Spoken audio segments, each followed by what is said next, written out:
Hey, everybody, welcome on in. Happy not Sega Saturn Day today. Welcome. Let's see what we got in the chat.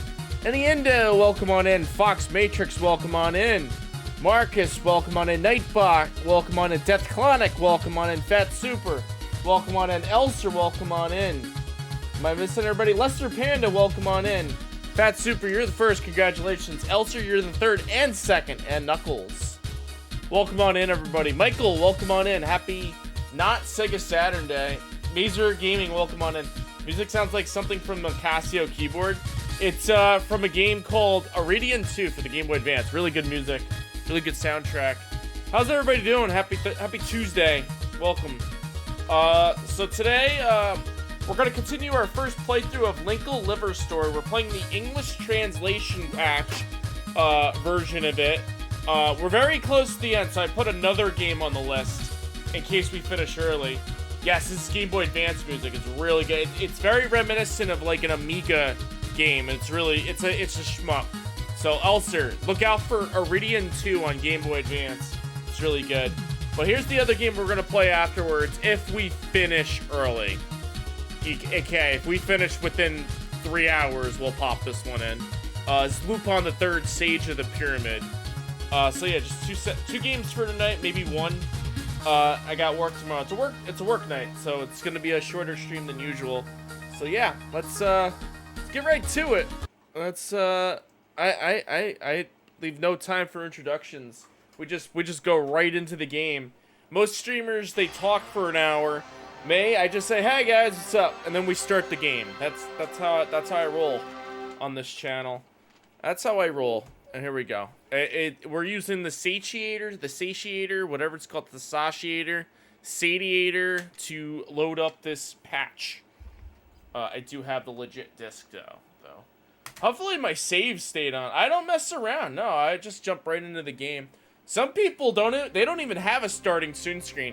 They hit the go live and they start. If you missed out on the first 15 minutes, you know that was it. You know.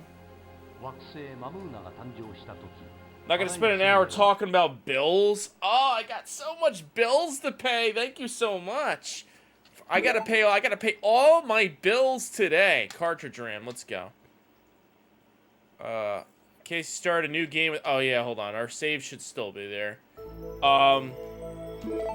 In other news, I broke my headset before I start. I broke my headset. This is a wireless headset, and the charging port got busted, so I can't use this as a wireless headset anymore. I have to plug it in hardwired. Sucks. I also can't control the volume that well on here anymore, which sucks. But yeah, that's the just chatting portion of the stream. Here we go. Oh, excuse me. So I got Cousin Joey up and running on his stream. He's been streaming a lot on his channel lately, and he might be. Power just went out. Oh snap! You're back now. Welcome back, Death Clonic. Where the fuck am I supposed to go?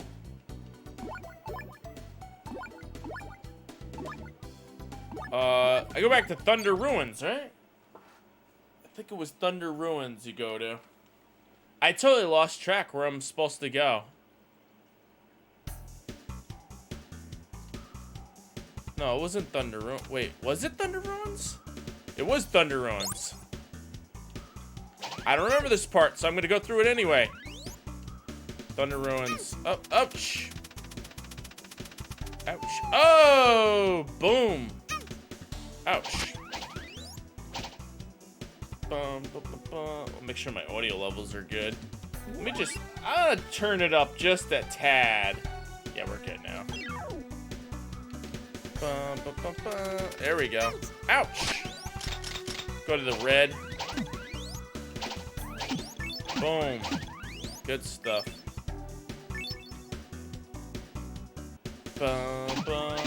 Yeah, remember it's like Secret of Mana for the Sega Saturn. Yeah. Ouch. It's pretty simple. Story is pretty decent. Has something to do with flowers and stuff, and flower seeds. Can I just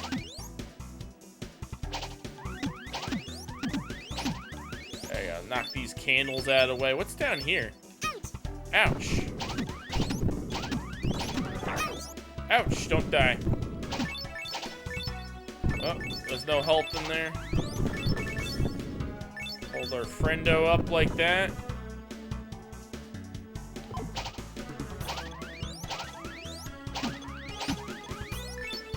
Oh! Come on. Go. Got him. Alright, what do we got here? Wait, break that open. Jump! Oh, no, don't jump. Oh, no. Get the shield. Hey, got the health item. We go down here. Oh! Okay, oh, snap.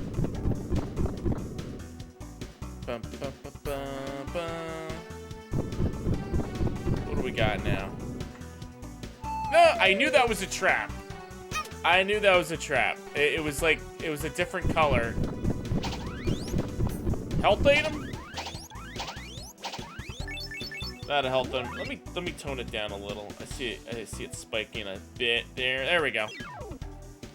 Oh, I have an apple in my inventory. I could use that. Go that way?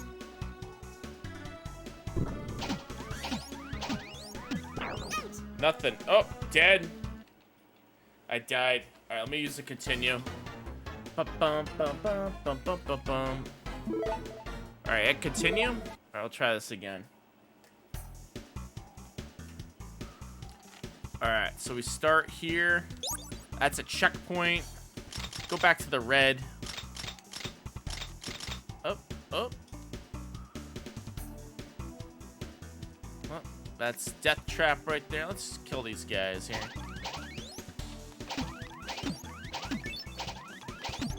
Keep whacking them. There we go. What about this guy? Oh, green wand on this guy goes down pretty quick. Oh.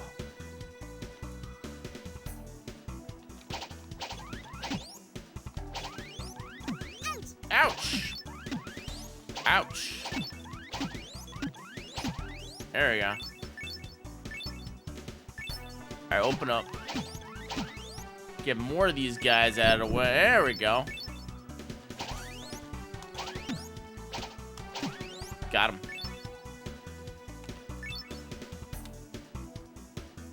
Come on. Come on. There we go. Ah, fungal. Do I go this way? I go this way. Ouch. Oh, so those candles explode when you hit them. I had to be very careful. I wonder if I could, like, jump over this. No.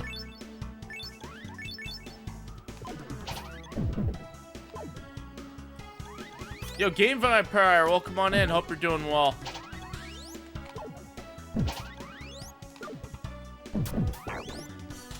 Alright, so I gotta run very quick.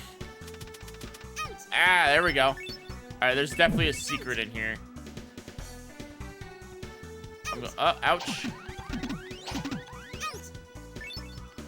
Up, flower. Alright, that's not really a secret, but what is this?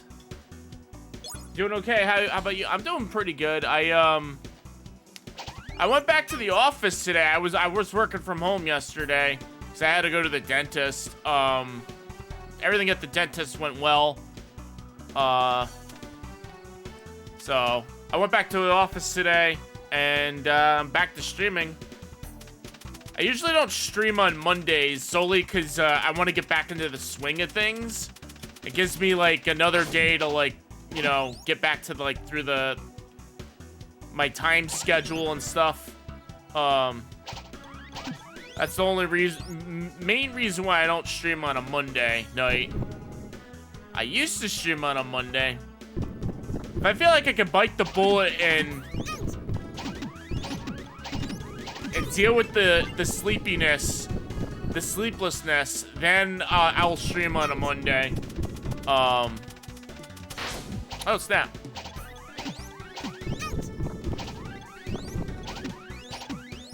Getting ready for your skirt. Oh, yeah, I remember you were saying that. Oh, dude, I wish you the best of luck with the surgery. Yeah, I got surgery once in my life. Actually, 2 times. Technically, getting your wisdom teeth out, it counts as surgery. I had that done once. And I had 2 metal pins inserted in my femur bone when I was 12 years old. That was kind of shitty. It was kind of shitty, but my leg was broken. It needed to be done. You could go home right after. Oh, nice. Oh, that kind of surgery, I think, is like same-day surgery, though. Ba-bum. Yo, Brian Taylor, welcome on in. Happy not Sega Saturn Day. It's Tuesday. What I went through. Yeah, so I was 12 years old. I was at my cousin's house. My cousin Joey's house, by the way. You could ask Joey about this story. Ask about Frank's broken leg back in 2000 when he was at your house. He had a skateboard. My cousin had a skateboard. And I thought, hey, let me try riding the skateboard. And I rode a skateboard the wrong way. And I fell. And then when I fell down, I broke my leg. The funny thing is, I had my aunts and my uncles and my grandma there, and they were trying to play it off like I just got a bruise. I was like, no, that was not a bruise. That was not a bruise. That was a broken femur bone. It's the biggest bone in your body, by the way. The femur bone is the largest bone in your body, and it's a very vital organ, apparently. Like, you could die if you break that bone, you could die. Because it supplies blood to, like, your heart or something like that, or something. It does something, it's a very vital organ. Like, if it gets all messed up, it could, like, screw you up, sort of deal. Or at least according to that game, Microcosm, it is. The game where you go inside the human body. It's like, oh, we gotta go to the femur bone. It's the most vital organ in the body, or something.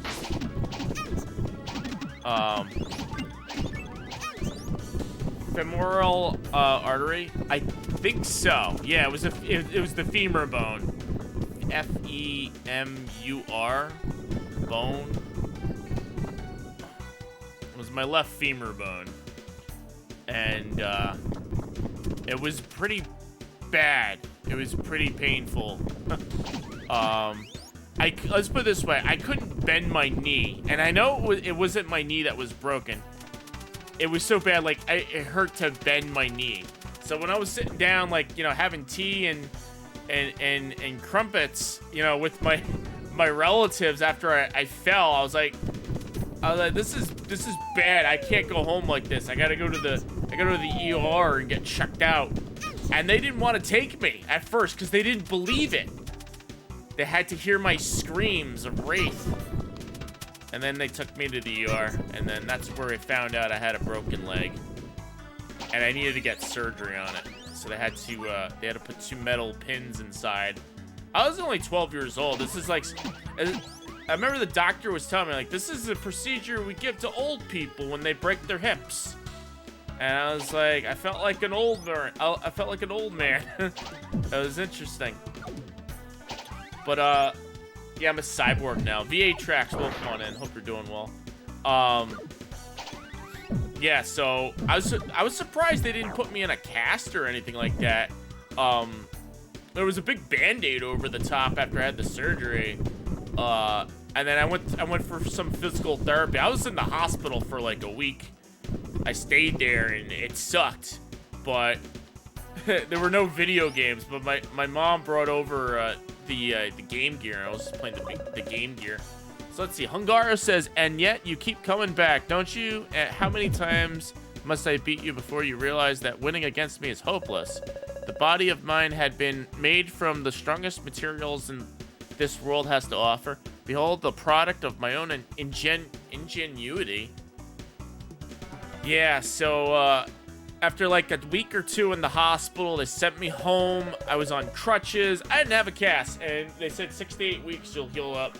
And then 8 weeks later, I healed up. Hey, Pyro, welcome on in. Yeah, Linkle Lover Story, the English translation. I do own the disc version right here, but I want to play this in English. It looks very interesting. It's a really good game so far. So let's see. Hungaro says the outcome should have been the same as back at Minstrel Peak. You have that Beast Folks relic. You think you could defeat me with that? You were at the hospital 3 years ago for dehydration. Oh shit. Yeah, dehydration is no joke. It's not simply just, hey, drink water. I mean, yeah, that's the important part. But yeah, you want to make sure you drink water, you stay hydrated, but dehydration is no joke. You get dehydrated, you know, your body is all like messed up.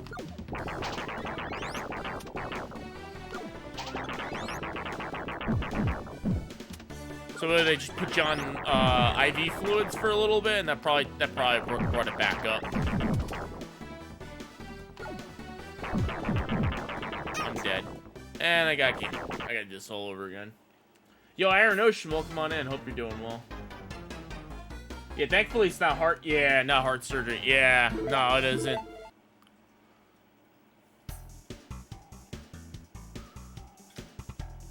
You felt like you were getting shanked in prison? Oh, the glucose strip, yeah. Yo, Justice Fries, welcome on in. Happy Tuesday. Hope you're doing well.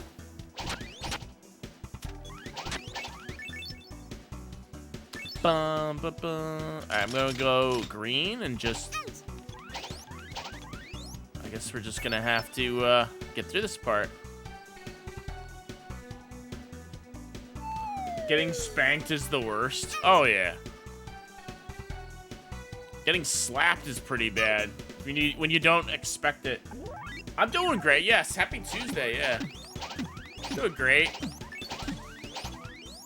I came home from work. I ordered food. There's this new mac and cheese place that opened up near me. I ordered from there and it's pretty delicious. But so I had that for dinner. And popped on the Sega Saturn.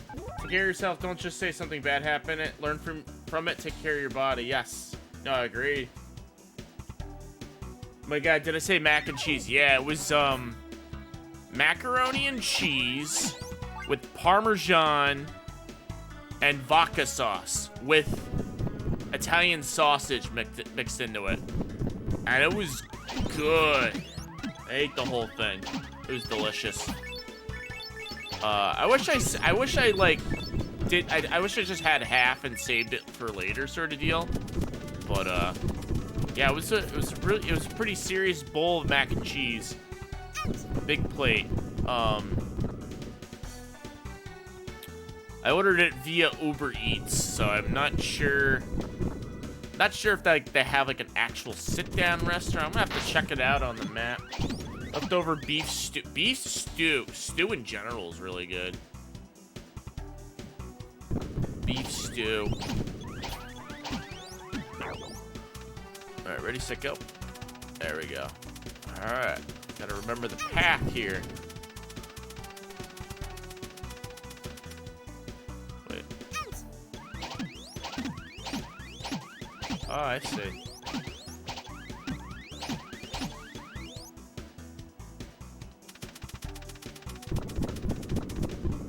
Oh.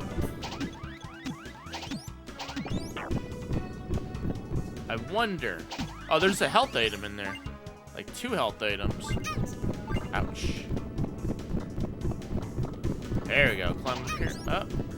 Jump over. I think we found the exit here. Very good stuff. Yeah, very good dinner I had. What's up here? More gems.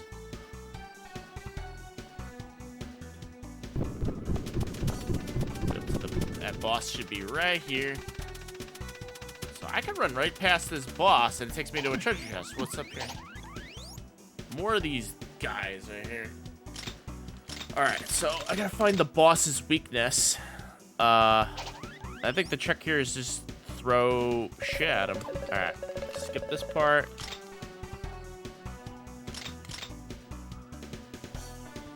Just throw your little buddy at this guy here.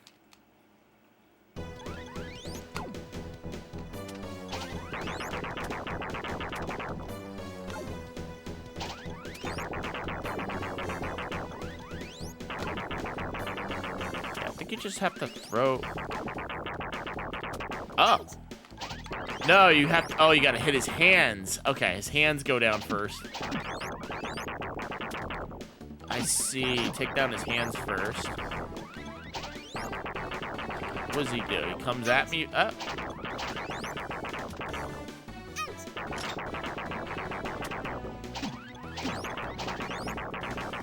His weakness, the green.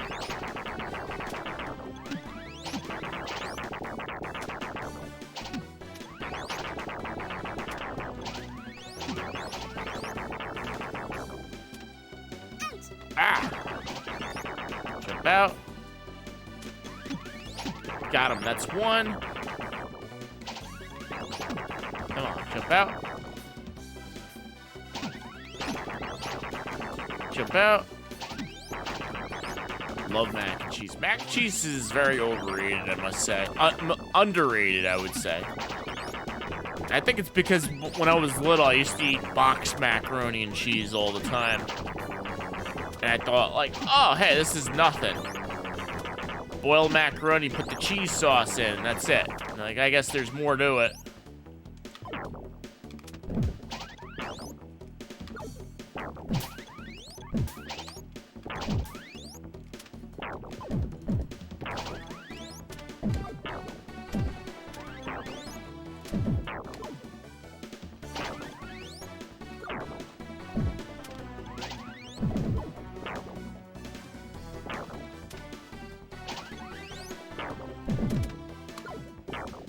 Oh, you gotta, he lays bombs and you blow him up.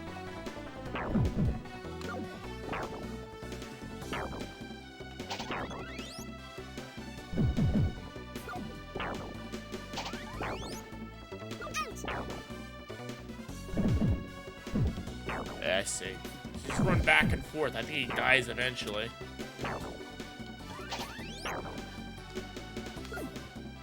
Oh no. You gotta get him like direct hit. Thankfully, I have some like health items here.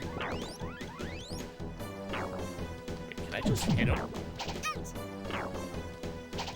No, I can't hit him. I have to throw the thing at him.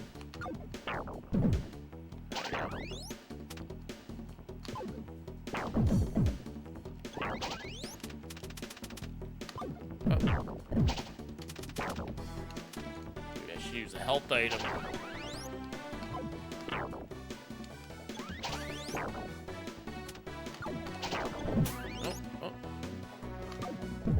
There we go. Getting some health on him. Wait, if I hit B 2 times... Huh. If you hit B multiple times, he, like, blows up.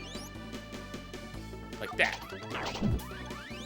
There you go. So just do that. Oh, snap. Go. Now. I think I unlocked the trick to this boss fight here. Just hold down there and just do that. There you go. Jump. Stay down here. His health is going down.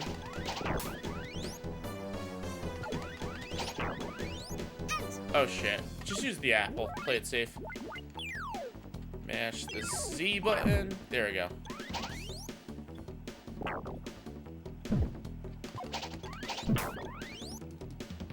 There you go. Alright, while we're doing this, let me catch up on the chat. What would be your last meal before the electric chair? Zupa de Pesh. And, with a nice shot of Johnny Walker Blue Label and a cheesecake at the end for dessert.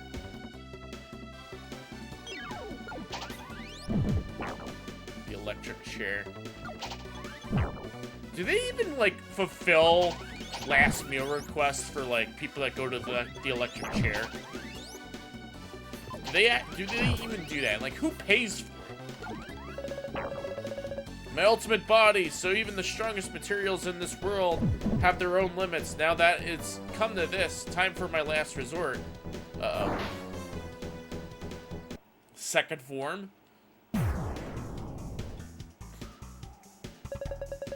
Puchimuku, he's gone again. I thought we finally had him. Well, we made the most out of this situation.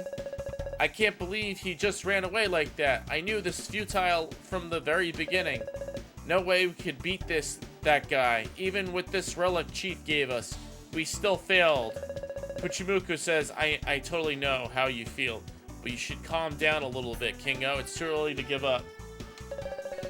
I'm sure there's more to that statuette. We just gotta ask the Chief about it. Yeah, I know. Sorry, Poochie. I know it's too early to surrender without the proper fight. Alright, so... they stopped doing last meals due to someone ordering a crazy large meal and didn't eat a bite. Oh my gosh, that is a waste. Okay, hold on. So, do I run out of here?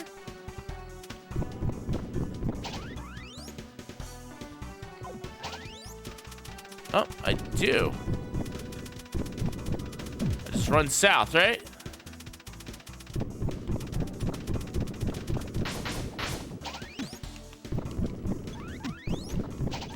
Just run south. Take it.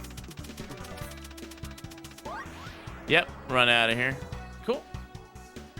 Now loading. I guess we're gonna take a safety save here. Is to get this YMMU mac and cheese with some sort of green, not pesto. And he's used to order more Italian pizza and dump the mac and cheese on it. Mac and cheese on the pizza. Ooh, that sounds really delicious. Saving complete. So I guess we go back to... We gotta go back to the... Where was the... Is it Fallen Island? Is that where the Chief stayed?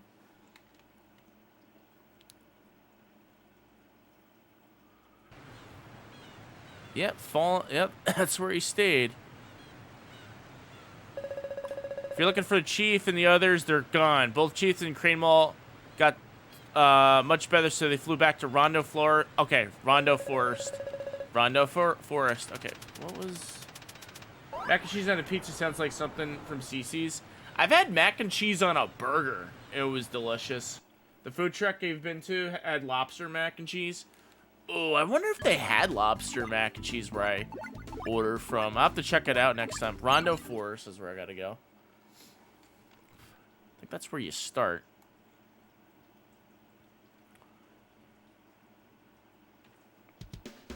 Yeah, you start Rondo Forest. Alright, so let's go... Let's go get an apple, first off.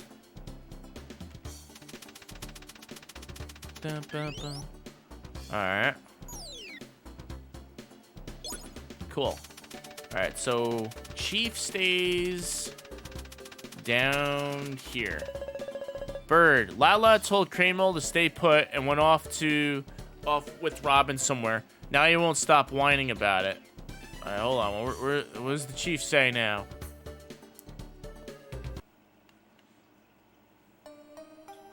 Talk to Chief. Cramel. Oh no, dear. Oh dear. Lala is ignoring me and seems to be going gaga over that Robin or whoever he is. Welcome back, King. Chief and the others are in the Western Woods. Go meet them at once. Alright, let's go to the Western Woods.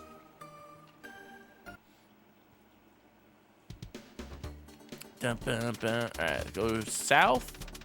And then you gotta go west.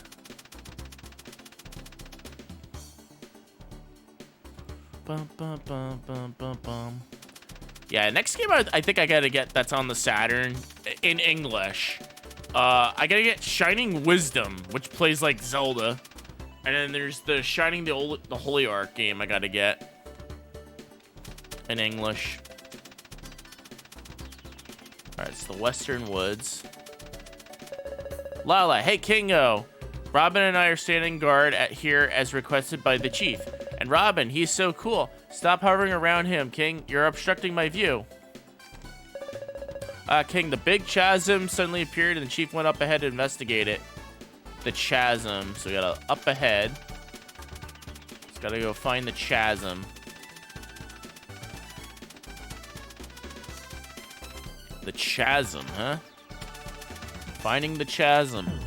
Oh. Oh. Oh, in the water.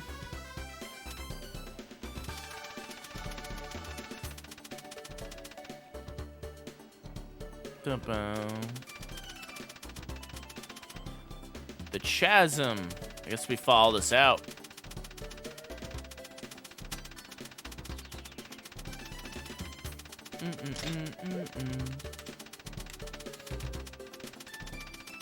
In the water.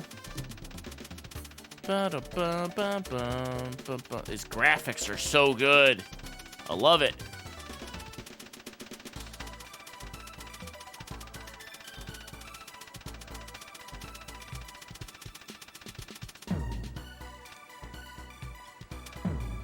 Oh.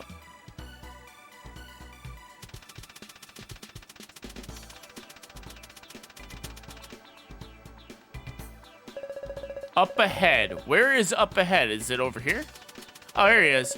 We just got back from Thunder Ruins, Chief. The same thing pretty much happened there.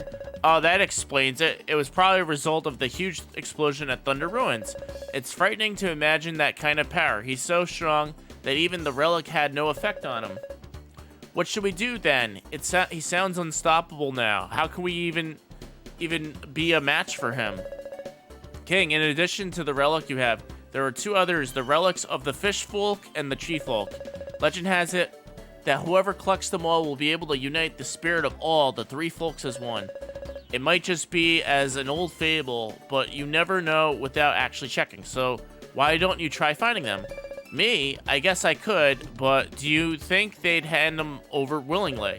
I bet they're in as much trouble as us. I've got a hunch they'd be happy to lend us their relics. Puchimuku says, let's go, go, go. Since it'll be just me and King, why don't you just tell us where we can start? You can find Angler, the chief of the fish folk, on the floating coral island. See him first. So much for asking me. Well, I thought before deciding, oh well, let's go see that Angler then. Go visit Angler living on Coral Island. Puchimuku, good luck. Alright, we gotta go to Coral Island next.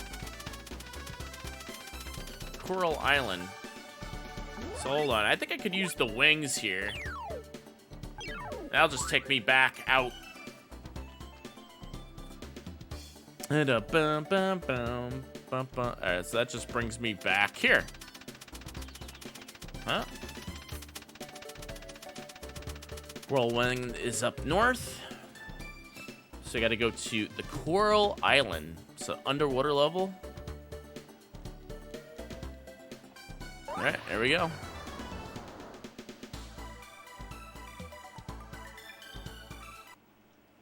Alright.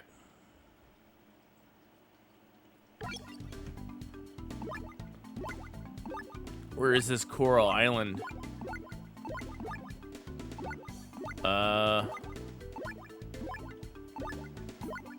Machine Head, Crown Village. What's this? Coral Island. There we go. Found it. Oh, I probably should have safety saved. I just realized. Let me go back out. Where's the whirlwind? Ah, I should have safety saved. Where's the exit? Always remember to safety save. In case I quit out of the game like I did that one time. Save. Save complete. Go back in there.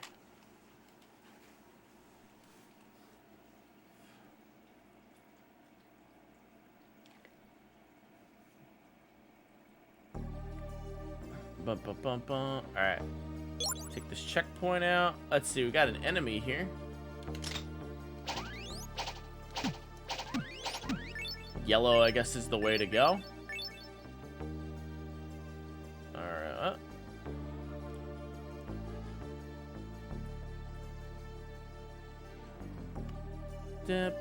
Jump. Jump. What's over here? Oh. Oh no, I fell. Can I get out? Oh.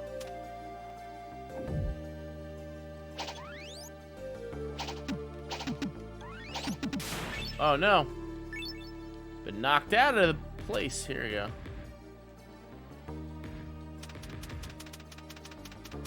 I sense a lot of slowdown in this area. You know why? It's because the Saturn can't really do transparencies that well on this part. And there's like a bunch of those enemies that are like transparent.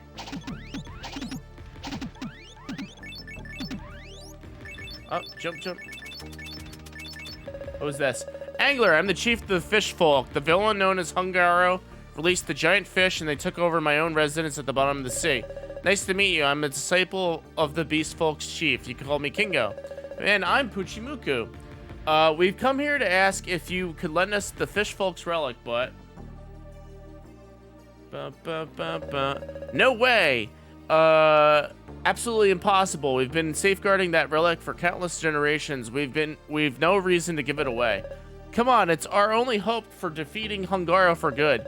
Hungaro is way too strong, so we need all the power we can get. You gotta let us use your relic. Okay, but only on one condition. I want you to prove yourself worthy of holding our sacred relic. The giant fish at the bottom of the sea is pure evil. If you could defeat it, then I would be delighted to lend you our relic to you. Okay, we'll do our best.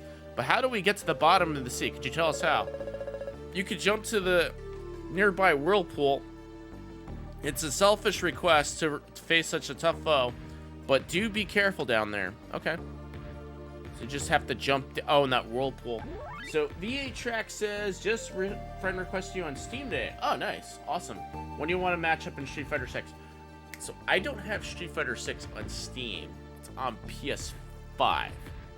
But I think if you add me as a friend on Street Fighter 6, then I'll get the request. So check there. Hope that answers your question. So I have to jump down in the whirlpool.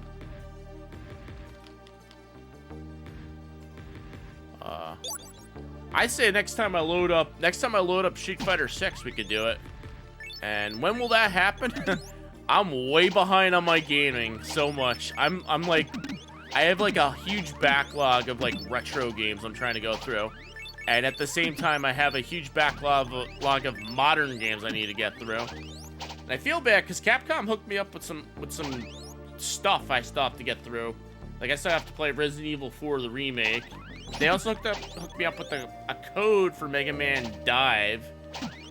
So I was thinking we could do that on Friday since I'm going to be playing Mega Man already. Mega Man Dive. Try that out. You jump into the nearby whirlpool, selfish. Okay, so wait, how do I get in there? The nearby whirlpool.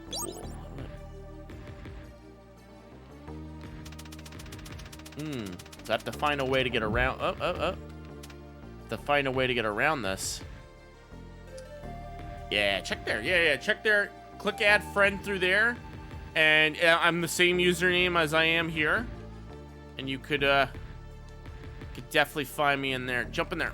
There we go. I don't think you played any games in 1996.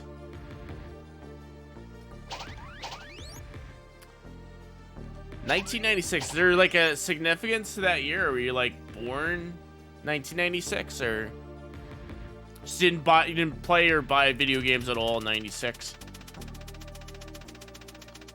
Ouch. Ouch. Ouch. Watch that health item. Sonic 3D Blast came out in March 1986. That's right, on the Genesis, right? And I think it came... Well, I think it started on the Genesis, and then it went to the Saturn. If I remember correctly. Modern game for me is original Dark Souls. Like on PS3. I have Dark Souls for the PS3.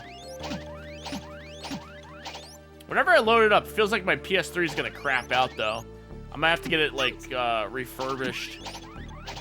I might be getting close to the yellow light of death but whenever I power on my PS3 and I load up a 3D game, you could tell the GPU's chugging. Either that, maybe it is supposed to chug. And back then we thought, oh, hey, this is great. You know how many, there's a writer strike right now. Imagine if there was a streamer strike one day. Oh yeah, that happens like every month, VA Tracks on Twitch. There's always like this campaign on Twitter or X that says, oh, do not stream on this day. If you stream on this day, you're a terrible person. There's always one person that's trying to do it, like a day off of Twitch sort of deal. It usually happens during Amazon Prime Day. There's always that one person that says, to protest the way Amazon treats their workers, don't use any Amazon services this day, including streaming on Twitch. And I'm like, this is silly. This doesn't prove anything at all. It's like the people that go out on the highway and protest and block traffic. It does nothing. Makes no sense. Boom, boom. Oh. Just becomes a nuisance. Damn Joey and his protests. Joey. No, that writer's strike is really serious, though. Yeah, I was listening to what Joey was saying the other day.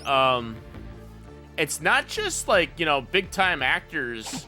It's like there's, like, people that have, like, small roles in, you know, in Hollywood. Like the extras that you see in movies.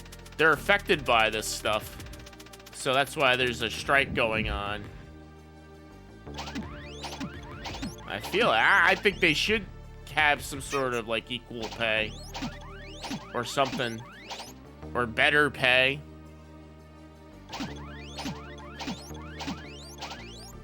The strike hit you hard too. Many of your clients are prediction studios turning. Sorry to hear that. Boom. What happens if I can't break that.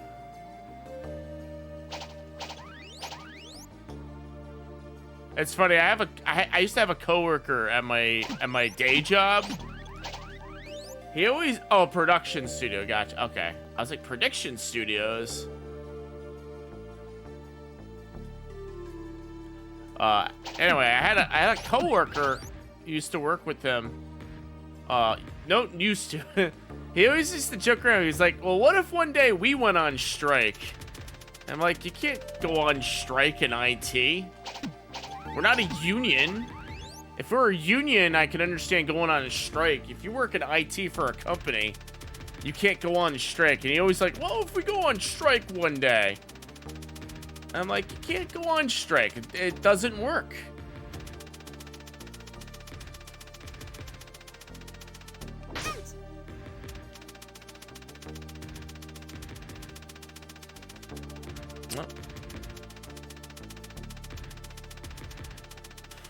Bum, bum, bum, bum, bum. Now, I remember when I was in high school, there was a teacher strike. And if you went up to the teachers and you made fun of the strike, they would get so pissed off at you. They'd be like, you'd be like, yeah, so there's a teacher strike going on, right? Mrs. M, whatever, Mrs. Nancy, so-and-so. There's no such thing as Mrs. Nancy so-and-so, but yeah, so there's a teacher strike going on. It's like, yeah, we're not teaching until we get our demands made. And then she got like all like upset because like I brought up the teacher strike. They were still teaching.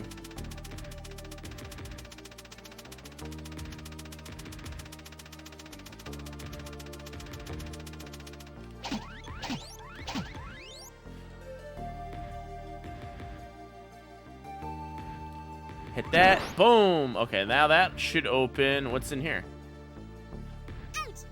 Ouch. Ouch. Ouch. Ah. We go in here? What's in here? Wait, can we go in here?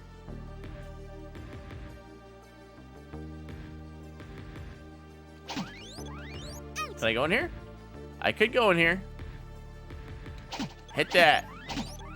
Your two sons are homeschooled, so a teacher strike would be odd.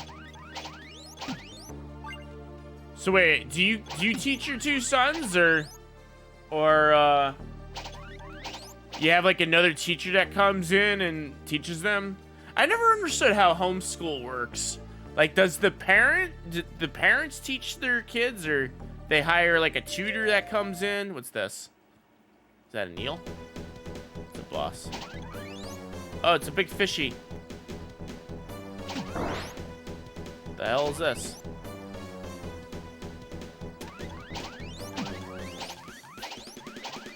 Oh, soft block. Just hit B. Just mash B. Stay in the center.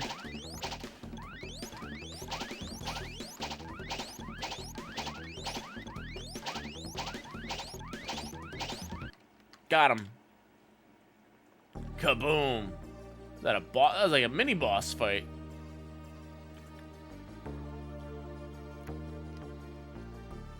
Alright. Alright. What was the point of that? It's nothing. Other homeschool parents get together and make classes. Ah, okay. What do they serve at the homeschool cafeteria?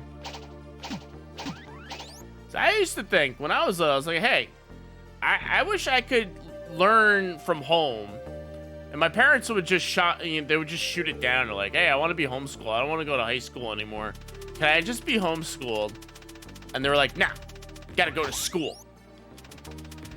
And I was like, okay. Yo, Sayorian Fights, welcome on in. Happy not Sega Saturn Day.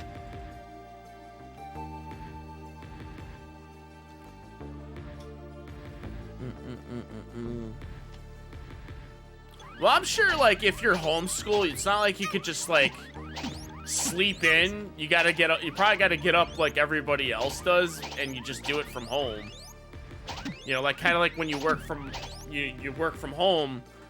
If you know your company allows work from home, you work from home. It's not like you sleep in, get up at like 1 o'clock in the afternoon, and start working for 4 hours a day.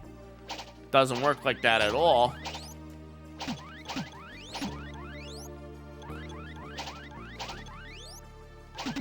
Man, I remember back when I was in high school, sometimes I would just be so uncomfortable being in school. Like, I would have rather have taken it from home where I'm more comfortable.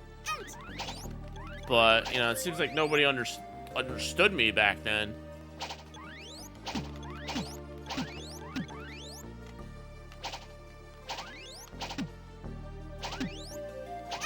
Ouch. Okay. So wait, I killed the mana ray. Now what am I supposed to do?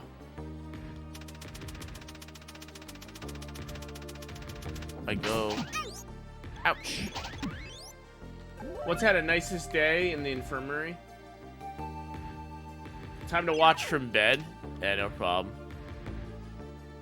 From bed.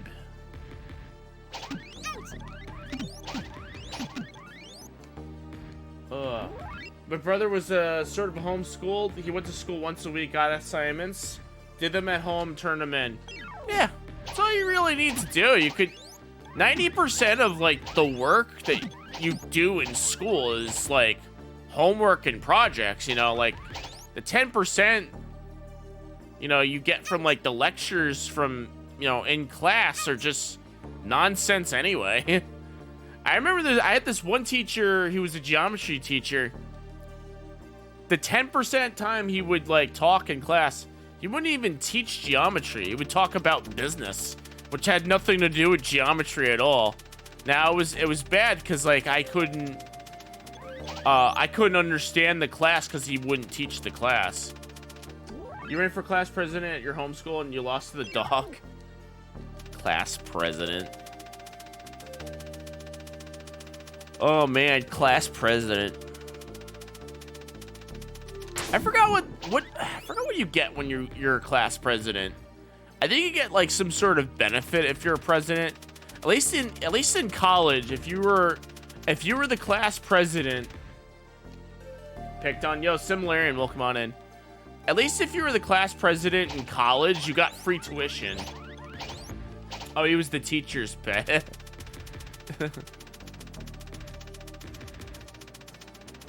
Ugh. Where the hell do I go?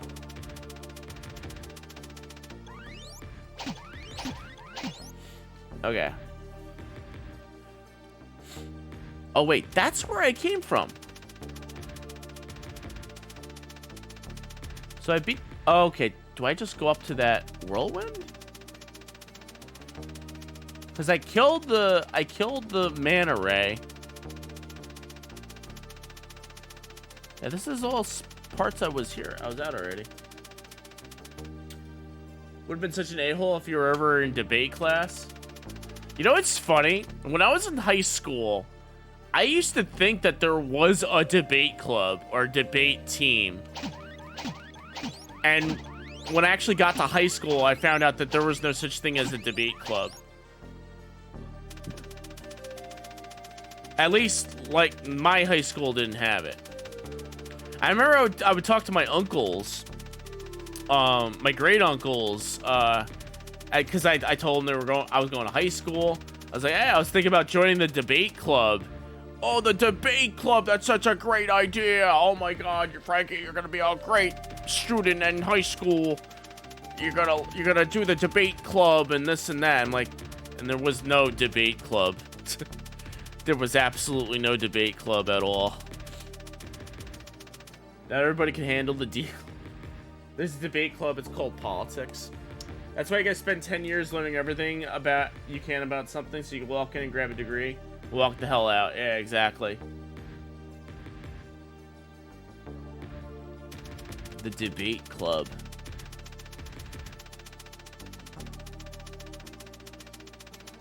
The nerdiest club at my school was the robotics club. We didn't have a robotics club. We had a key club. There was the key club, the builders club, which had nothing to do with building at all. It was like the builders club was like, I don't know how I should say it. It was like conflict mediation or something, but like they called it the builders club. It was weird. Then they had the videography club, not like the mass communications TV club, but they called it the videography club. Then they had the computer club, which all we did in computer club was build websites in GeoCities and learn how to type in Mavis Beacon, teaches typing. That was really not a computer club at all. Yeah, one school that had a retro gaming club, the teacher who started it was a streamer that you watch. Oh, nice. Oh, cool. That's really cool. Retro gaming club. Ugh. I should go back to I should go back to a school and start a retro gaming club. All right, so do I just come back out here since I killed the enemy? Conflict management. Yeah, it was like no conflict mediation. So it was like you know, like you get bullies in school, and you know, like instead of like people like fighting the bullies, you had to go to the conflict mediators, and they would resort your issue without having to go to the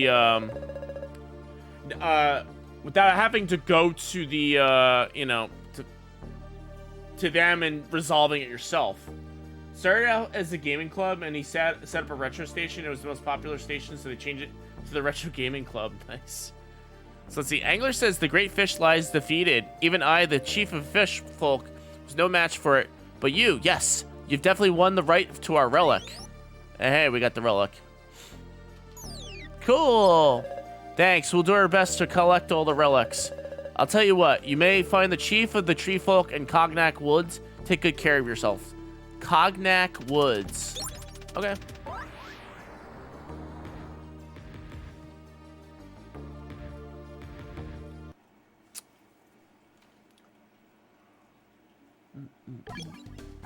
Save game, you got it. Something Woods. Something Woods. I forgot the name of the woods already. What's the name of the woods? Cognac Woods. There you go. My school's had an Apple II all the way into the 2000s. Major gaming. I was the same way. All the computers in our classrooms had Apple IIs. The town had like no budget to go out and get new computers, and so they had the Apple IIs. They didn't even take good care of these Apple IIs because like sometimes the floppy disks would be bad.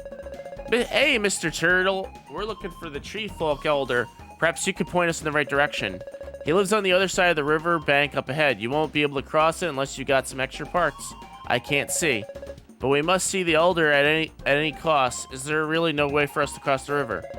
There was a time I used to carry others on my back to get across the river, but the monsters scare me too much now. What if we protect you, Mr. Turtle? Would that be enough to get across? I guess so. But don't act surprised when you see me retreat within my shell once the monsters attack us. Okay.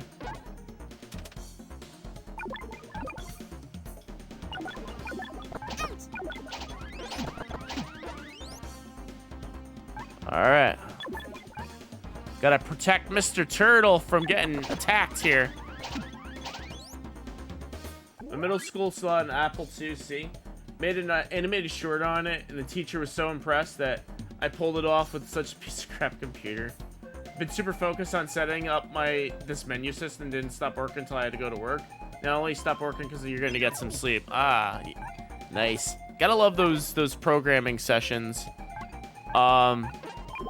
That's funny. We had a math book back in elementary school, and on the back of the math book, it showed you how to program in BASIC. There was like it showed you how to program in BASIC, and I going up to the teacher, like, hey, I want to do this BASIC thing.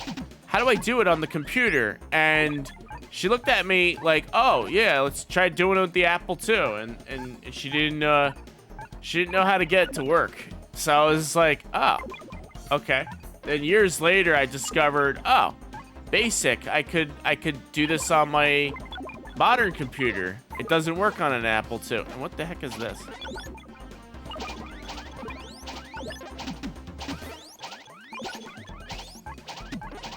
Mr. Turtle.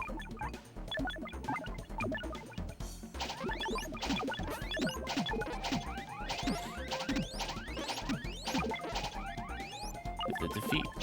Gotta help Mr. Turtle.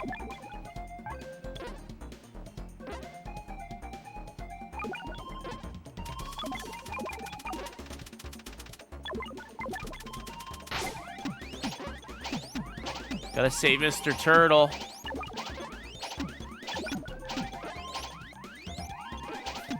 Does Mr. Turtle get a life bar? I feel bad. Seems like Mr. Turtle doesn't get a life bar. Our math books had the answers in the back. We had to show our work. Nice. No, a lot of the math books we had in middle school were the same way. They had the answers in the back, but they didn't tell us that the answers were in the back. You had to find out the hard way. I had a professor in college, and it was a computer science professor. The answers to some of the tests, he would post the answers to the tests on his website, but it was like password locked. And if you knew the password to his website, you got all the answers for the exams. And I found out how to hack his website because it was like very unprotected back then. So I found out how to hack into the website, and I was able to get the answers for his test. And I showed him after this semester. I showed him, hey, look, you should really beef up the security of your website. I was able to break in there. I'm like, he's like, good work. Instant A. I was like, all right, cool. It's like, good work. You did. It's like, good work. You found the flaw.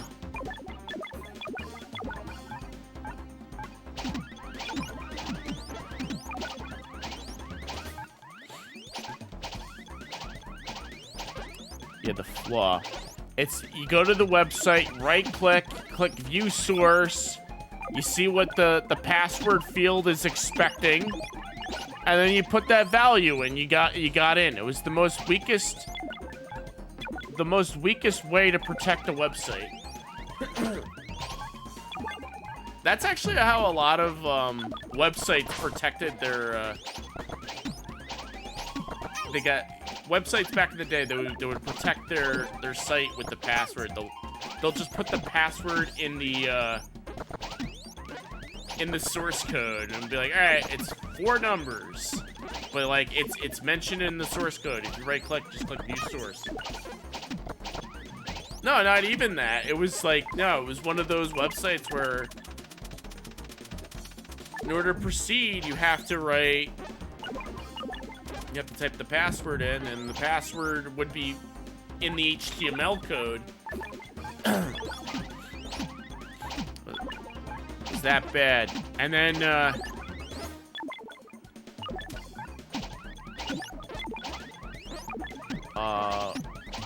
I remember there used to be, other professors would take a Unix file called .htaccess, and they would password protect the directory where they would store their website.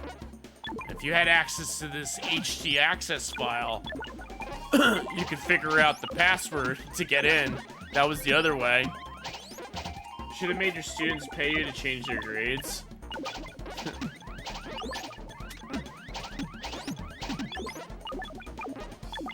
This is Turtle.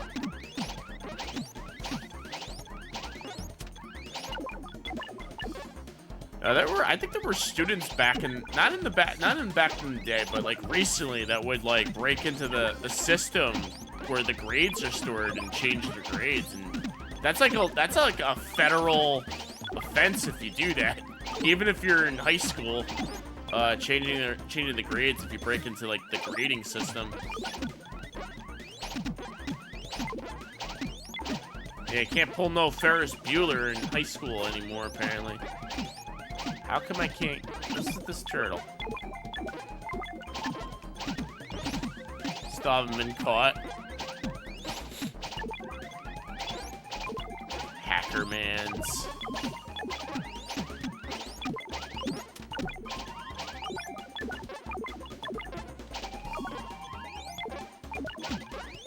I are confused.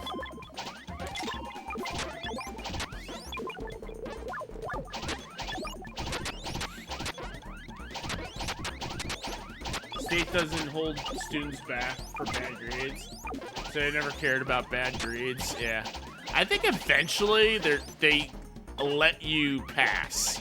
Like even if you're like in the worst grading level. Like I know there's honors, high honors, academic, then there's general. I think if you're in general, if you stay back like more than 2 times, they pass you automatically and be like, hey, you know, just go get your GED or something.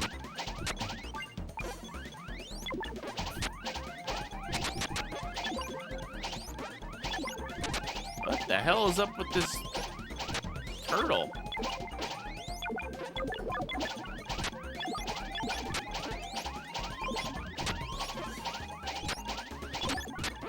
I'm very confused. These little monsters just like spawn infinitely.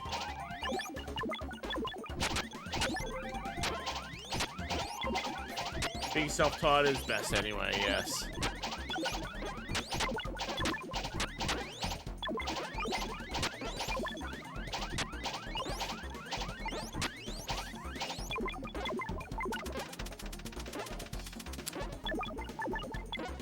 I've always used to think that it was bullshit that you couldn't get the highest grade point average if you were not an honors student.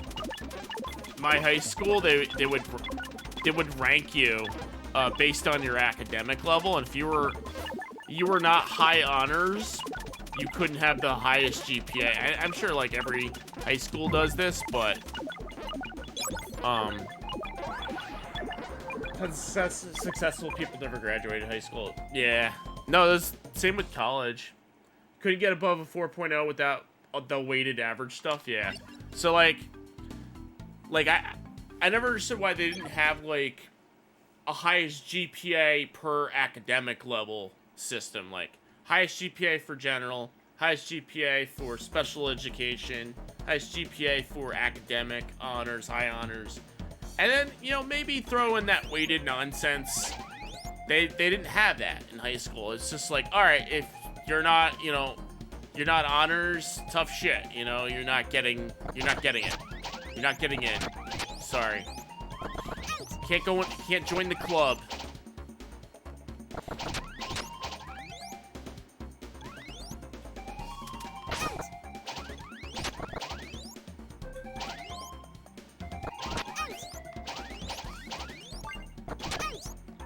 Can't join the club.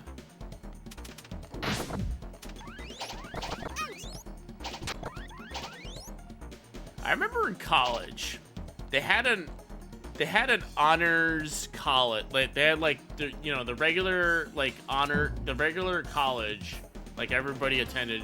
Yo, Vornak, welcome on in. The Nintendo Fun Club. Yeah, exactly. I was about to get to that. They had like they had like an honors college. If you were an honors student, you were in the honors program, and they had like their own club. Their own clubhouse on the campus, and you couldn't get into the clubhouse without your ID badge. And they had like their own lounge, their own like pool table. They had their own like cafeteria, their own dorm system. And I remember in the clubhouse, they had like their own balcony, their own private balcony that overlooked the campus. And this jackass would show up with a whole pile of water balloons, and he would just launch water balloons at us from the honors college, and they couldn't do anything about it. He said, "Well, he's an honors student. He could do it. He earned it. He earned his right to throw water balloons at students from the honors lounge balcony." Sneer down the little people, exactly. Definitely getting ready for a successful life in politics. Just throw the water balloons at everybody. All right. 5. We get apple. I don't need apple. There we go.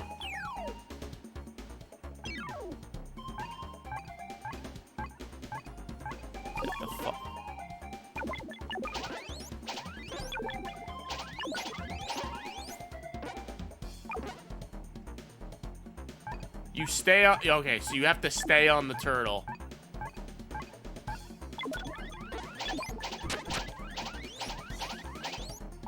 Right, you stay on the turtle.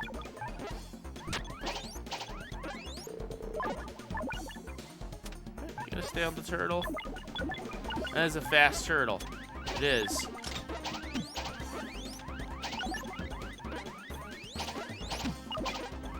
Okay, use the yellow.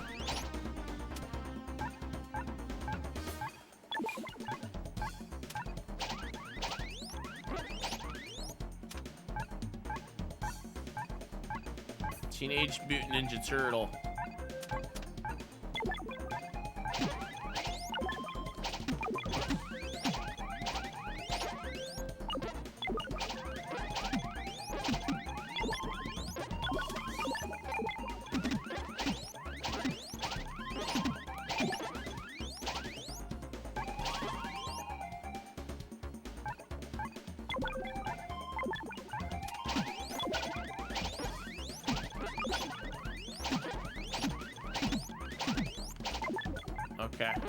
So you have to guard this turtle.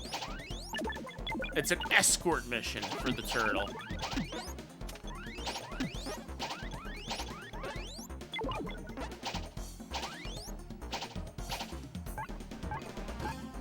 Excuse me.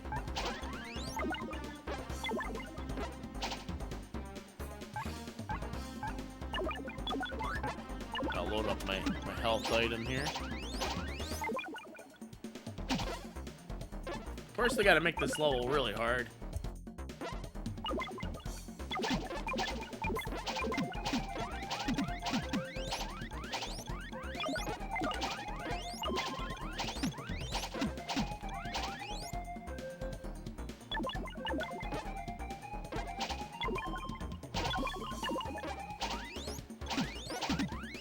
Cool.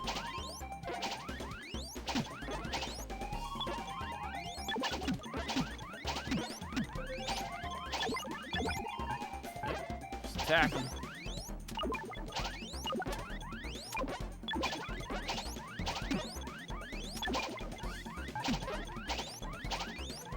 Keep attacking them. Finally ordering a Saturn, so a bundle eBay for $230, complete in box, 30 games. Whoa, nice, Artemis. That sounds really good. What kind of games are on there? That's a pretty good deal with some games. Japanese games or US games?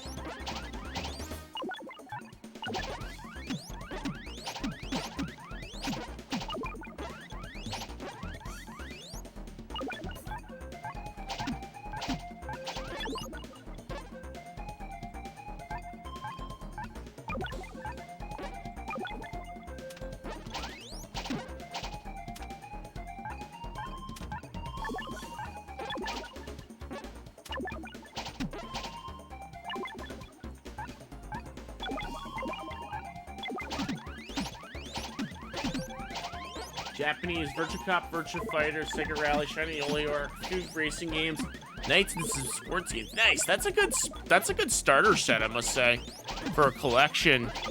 Got some really good games. Got Rampo in there.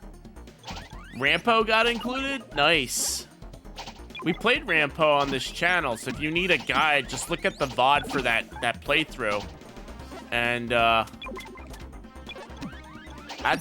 it's in Japanese entirely, but it's based off of a movie. So if you could just look up the movie Rampo, you could get some insight on what it is. It's like a Japanese detective.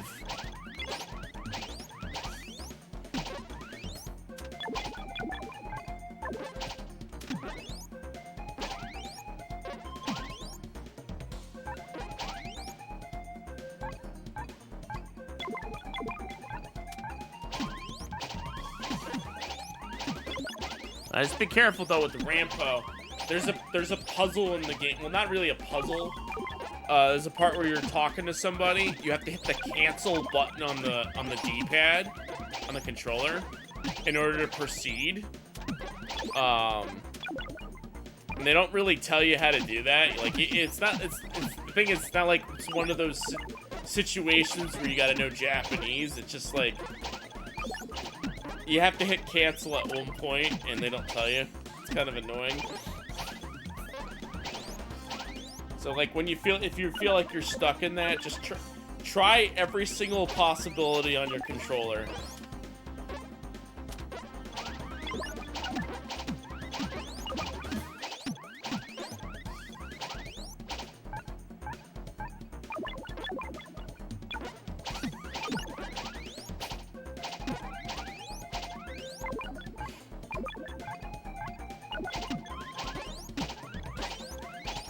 You're excited of it. Hopefully this also gives you enough breathing room to put off on getting the satiator. Yeah.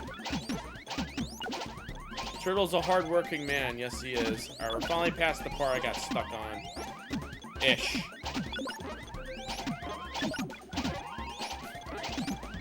Actually, we're not past that part yet. Get to stay on the turtle. So who is Linkle and why do we need to know the life story of Liver? So Linkle is this girl that's on the, is the red-haired chick. But you don't have to call her Linkle. I called her Kingo, like King of 8-Buck, but it got cut off, so it's Kingo. And, yeah, it's basically like that game Crusader of Senti for Genesis, that $1,000 Sega Genesis game that's supposed to play like a Zelda. Oh, we got a cross. Plant, I am the elder of the tree folk. You can call me Plant. I see you have one of our kind with you. What brings you to such a remote place? Puchimuku, we've come to see you, elder. We're hoping you could lend us the relic of the tree folk. The relic, you say? Nonsense, I can't just hand it over to you like that. I'm sure the other elders said as much. Not really, we already got the 2 other relics. Yours is the only one that's left. Well, what? This relic is a valuable treasure kept in here since the days of you're not destined for strangers' eyes. Why do you need it? In case you haven't noticed, there's a terrible enemy that came to our world. We need all the relics to defeat him. The tree looks like Mitch McConnell. Oh, snap. Master Roshi. When I was a kid, I saw an imprecise translation of this. It was called Wrinkle River Story instead of Linkle River Story. Yeah. I think in Japan it's meant to called Wrinkle River Story, but it on the cover they call it Linkle River. Yo, the Green Sunnies, welcome on in, welcome to the stream. Turtle Hermit from Dragon Ball. Let's see, we've beaten him several times so far, but he keeps coming back. Oh my god, it does look like Mitch McConnell. Is he gonna freeze there for like 10 seconds? Anyway, oh, so it was you. I admit, I've heard various rumors. All right, you can have the relic of the tree folk. Oh, and he just gives it to us. Thanks. We thought you might make things more complicated by asking us to do something for you in return. You'll do something soon enough. You believe in the legendary power of the relics, and you're going to use them against the ancient enemy. Okay, cool. And what do we got here? Tree also gave something for free, yeah. I thought we would have to fight a boss or something. I mean, we're probably going to have to fight a boss eventually. All right, how do I get out of here? I jump on the turtle. Easy peasy. Free? Free! Free! I'm about to get a place to stay for 2 years. Free! What the fuck? Let's go.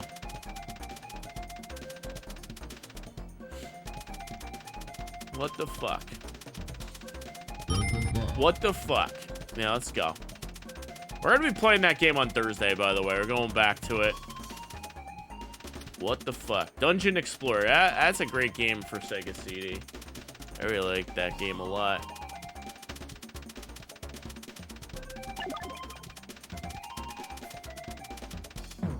Uh-oh. Generous tonight, throwing out free Cheerio points. Oh, you guys see the Cheerio, the pumpkin spice Cheerio box I picked up the other day? That's great stuff. The pumpkin spice Cheerios, good stuff. All right, so I think I have to go back to... Rando Forest. Pumpkin spice Cheerios. I gotta try it with the milk. Like to try it. Yeah, they were on sale. They were like $3 a box at my grocery store. All right, so I got the 3 relics. Now, does it tell me where to go next? So no more soda fountains at McDonald's? Wait. What happened at what happened at McDonald's with the soda fountains? Is that like a new thing? They don't have them anymore? So I saw some viral TikToks go on online saying like all you have to do is get a water cup from McDonald's and you can fill the water cup with soda. The ice cream machines are investigated. Remove them all for customer access. Oh, snap. Western Woods. Alright, so we have to go back to the Western Woods. Really? Let me look that up here. McDonald's. soda machines. McDonald's is getting rid of the self-serve. So, oh, come on. McDonald's is getting rid of one of the biggest perks. The fast food chain is limiting self-serve soda machines by 2032. Oh, we got a good 10 years-ish. The changes will make the experience consistent for customers and crew across the chain. Okay, yeah, it's probably because the TikTok where you could just get the water cup because they give you a water cup for free. You can just fill that up with soda. And it's not like they're gonna have somebody there manning the stations to make sure, you know, you're filling that up with water and not soda. In your area, the soda machines are behind the counter. Sucks for both customer and the worker. Workers don't have time to be refilling constantly. Always thought someone was watching. I'm sure there is, and it's probably like that Operation Soda Steal guy going on, you know, at Taco Bell trying to steal, you know, the Mountain Dew Baja Blast. I mean, like that doesn't have to happen if, you know, Mountain Dew just releases the soda, you know, to the, you know, public consumption. You don't have to go to Taco Bell to get, like, legit soda. Yeah, Scott is watching. Well done. You managed to collect all 3 relics, haven't you? Time for the grand finale, then. Finale? You mean there's more for Poochie and I to do? What is it? I finally figured it out. You see that hole beside me? It's closely related to Hungaro's disappearance. In his quest for eternal life, Hungaro discovered the fleeting nature of material things and settled on last resort. Hope the worker is ready for my soda order. 1/5 Coke, 2/5 Sprite, 1/5 High C, and 1/5 lemonade. Oh, the secret menu? Last resort? What are you talking about? Remember when he used to use Crane Mole's body to produce monsters out of anything he could get his hands on? That all ended as one big failure, though. He discovered that everything he used only had a certain lifespan. What if he's planning to possess something immortal, so that he can finally achieve the eternal life he craves so much? Something immortal? Is there anything like that in our entire world? Our planet Mamuna, all worlds come and go, but to us, the lifespan of our planet is an immense thing. And if he manages to take over Mamuna, all living creatures will be under his control as well. Puchimuku says, but how can anyone possess the whole planet? I can't even imagine that. Hungaro was able to cast an explosion so strong that it penetrated all the way here from the Thunder Ruins. He used this hole to reach the core of the planet and take it over the Mother Flower. I'm certain that if you dive into this hole, you'll find Hungaro on the other side. Can you care to try to find out? But you're much stronger than us, Chief. Why do we have to do it? Because you were able to collect all the relics, just as I asked you. We'll go there, but I'm not sure if we can defeat Hungaro. We'll do our best, right, Kingo? Pucci, why do you keep making all the important decisions before I get the chance to think about them? Well, can't say I disagree with you, though. Kingo, Puchimuku, so if you're really going to do it, I'm sincerely grateful for that. Hungaro may have his evil dark powers, but you'll be able to counter those with this light seed. Okay, cool. Tell them the employee it tastes like crap, empty it, do it again. Mix them up the opposite order, 5 seconds. Recipe or between flavors. Thanks, Chief. We'll be combining our powers and fighting as hard as we can. Should be able to stand a chance against Hungaro with light weapons. The way lies open before you now. Okay, so then we go down here. Is this the final boss? Oh, hello. Hello. Oh, it's Hungaro. You two? But how? How could you enter in here in the first place? I can't believe that a mere beast like you could do that. Hungaro will chase you for an eternity to protect our world. Huh? Impudent as ever. You're just a bunch of stupid mortal creatures. You have no idea what you're dealing with in here. There's only one place you can have a physical body like that now, inside a dream. Wrong. Here we are on the verge of dreams and reality. Place where my ultimate power is at its peak. I'm the ultimate being in this whole world. And yet you're not invincible, remember. Once you die in a dream, you're dead forever. We've beaten you and destroyed your body in a real world just to have you escape it to this place. But once we destroy your soul, you're done for. And here we play under different rules. No matter what you do, I have fused with the Mother Flower and this planet will belong to me soon, and you won't stop me. Nightmare on Elm Street rules, yeah. Selfish wretch. You don't deserve to be putrefied by the mother flower or any new life that comes after. New life? I'm not interested in that. You can't trust me on that. I want to live forever. You can talk all you want, but we all know how it's gonna end. I'll keep fighting to the bitter end, and you are destroyed. Okay, here we go. Oh. Okay, so do we just, like, throw Puchimuku at him? Yep, you just keep throwing Puchimuku at him. You just keep throwing Puchimuku at... Oh, but he regenerates.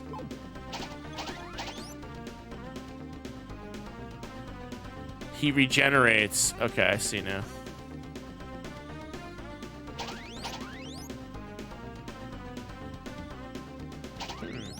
Yo, Sonic Star, welcome on in. Hope you're doing well. Yeah, so you shoot him and he doesn't die immediately. What if I just...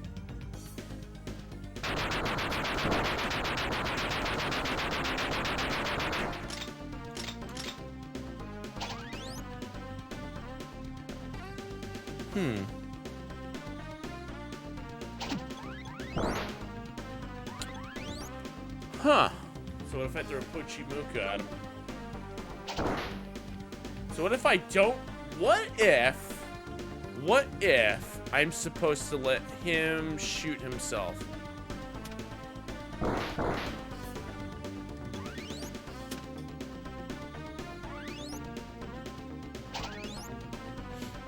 You hit him, he regenerates.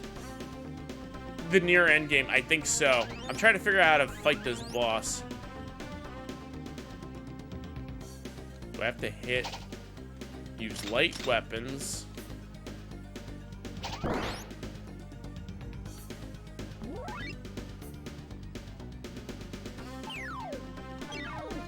Light seed.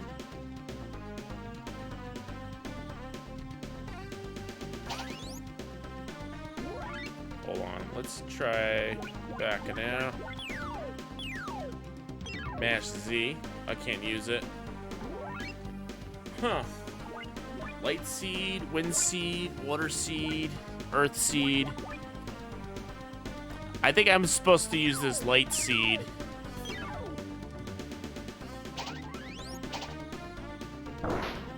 Die here. Okay, so let me use the light seed. I'll use a continue.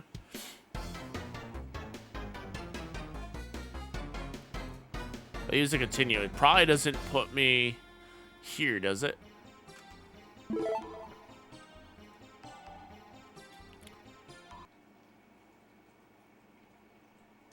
Sega.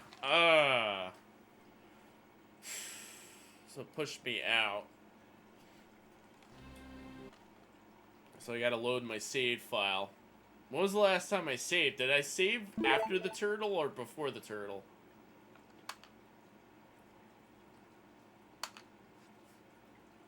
Hope I saved after the turtle. Final showdown. It's the final showdown. I have to pull up the GameFAQ article for this one. Cognac Woods. Be canceled. Hold on. So if I go to Rondo Forest, go to the bottom here.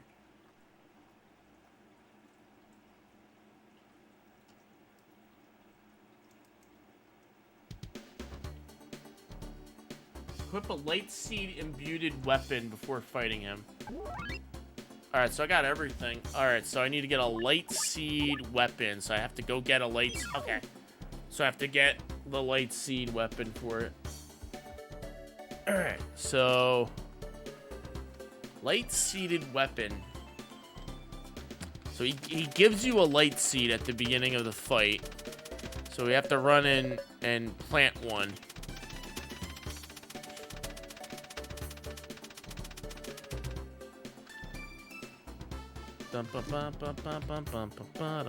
Go.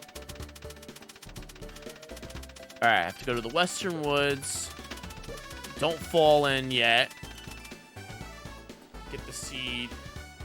Go back, plant it.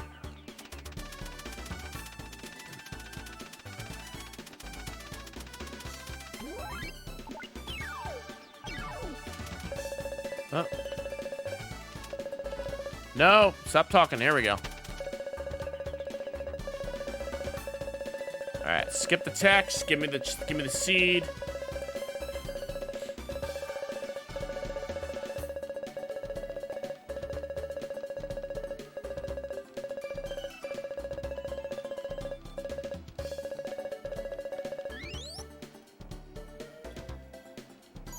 Light seed. All right, so now warp out, go plant the seed, and get the weapon. But first, get an apple. All right, come up.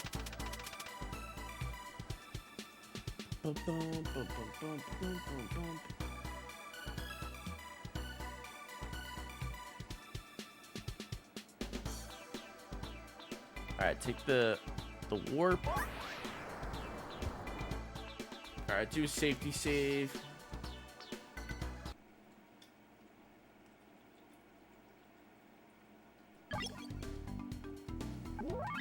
Safety save. Okay, so where was it? Land of Four Seasons. Here we go. Yo, Cinemasker, welcome in. I hope you're doing well. Welcome to the stream. We're almost at the end of this game. We're just trying to figure out what to do.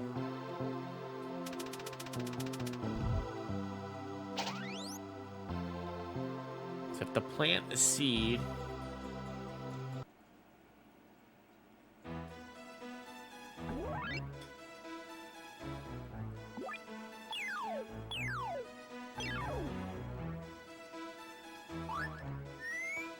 Plant the seed. All right, we got a light weapon. What is this?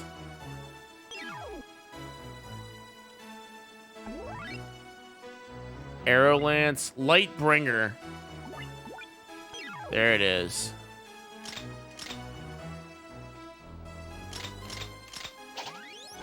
Light bringer, that's what it is. All right.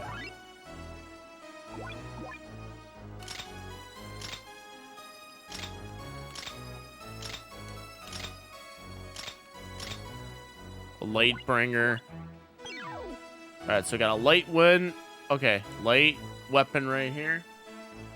So now come back out, save the game, and then go fight the final boss.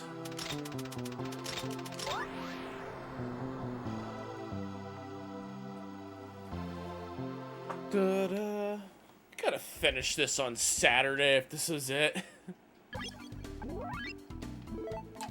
Save complete. I was falling asleep back then. All right, Rondo Forest. We just take care of this final boss. We'll play Lupin the Third after this.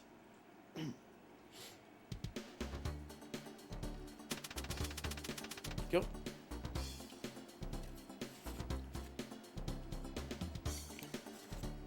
All right, cool. Go down, all the way down. I gotta go to the Western Woods. Go fight the final boss. You know, just like in Crusader of Sensi, the ending is like at the very beginning of the game too. So that's funny.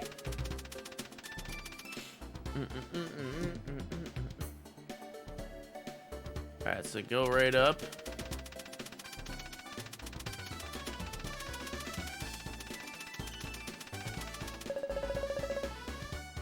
Should be able to stand a chance against Hungara with light weapons. Alright, so we got a light weapon. So hopefully this is the weapon we need to use. Just gotta keep hitting them.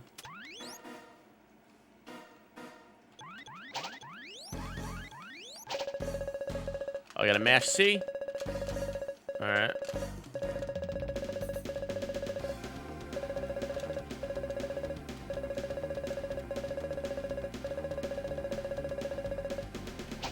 Oh, there we go. It does damage a little. Oh, you gotta keep hitting him as he regenerates. Oh, it's like a race against time. It is a legitimate race against time here. Keep hitting them.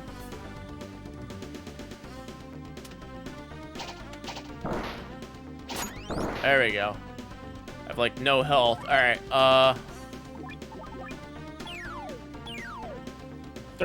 Chief looks like a third-party Piccolo. Yeah. There you go. Just did some more damage there.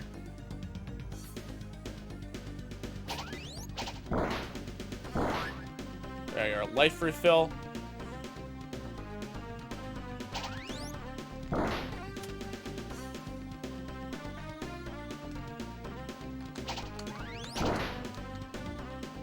You take damage as he comes back up.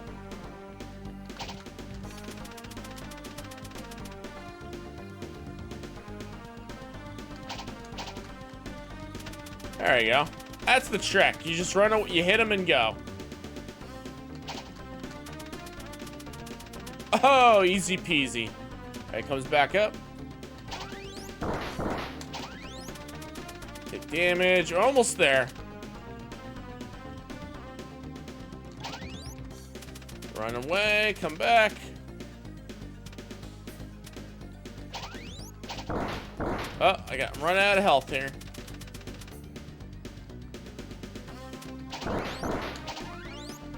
Running out of health. Come on. I'm running out of health. Please be easy. Got him. And and I made it. Good. Oh, and I almost died. There we go. I beat it. Watch, second form. How could I lose to you? I don't want to be purified. I'm going to end you all. Thanks to the GG. Okay, I think we did it. Bum, bum, bum, bum. Poochie, why did you jump in front of me? I didn't ask you to be protected, not like that. Uh-oh. Poochie Muku, Poochie, please. Oh, is Poochie dead? Thanks for all the adventures we had, Kingo. I really enjoyed your company. I'm glad I got to meet you. Please don't be sad about me. I'm sure we'll meet again. Don't think of me this as goodbye. Oh no, Poochie risked his life. What? My body being dragged up. Poochie, you gotta go with me. Poochie's dead. Poochie's dead.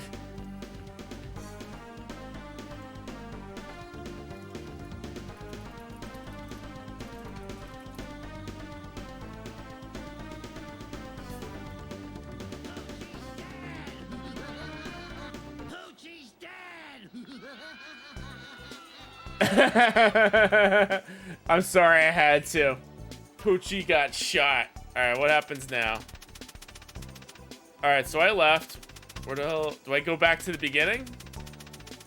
Not Poochie!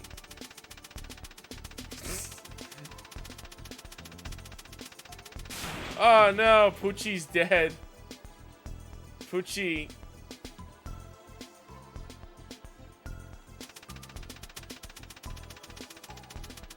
Alright, I guess we go back to the beginning. And I forgot how to drive because Bart. When are they gonna get to the fireworks factory? Oh. Alright, do we just go back to the chief, which is... Ah, you made it back, and I did a quick flyby shortly after and spotted no monsters. Okay. Elster wants to see a random retro item. And Knuckles, you got it. We're almost at the end here. Lala left me my body. What a cruel world. Wait, what am I supposed to do after that?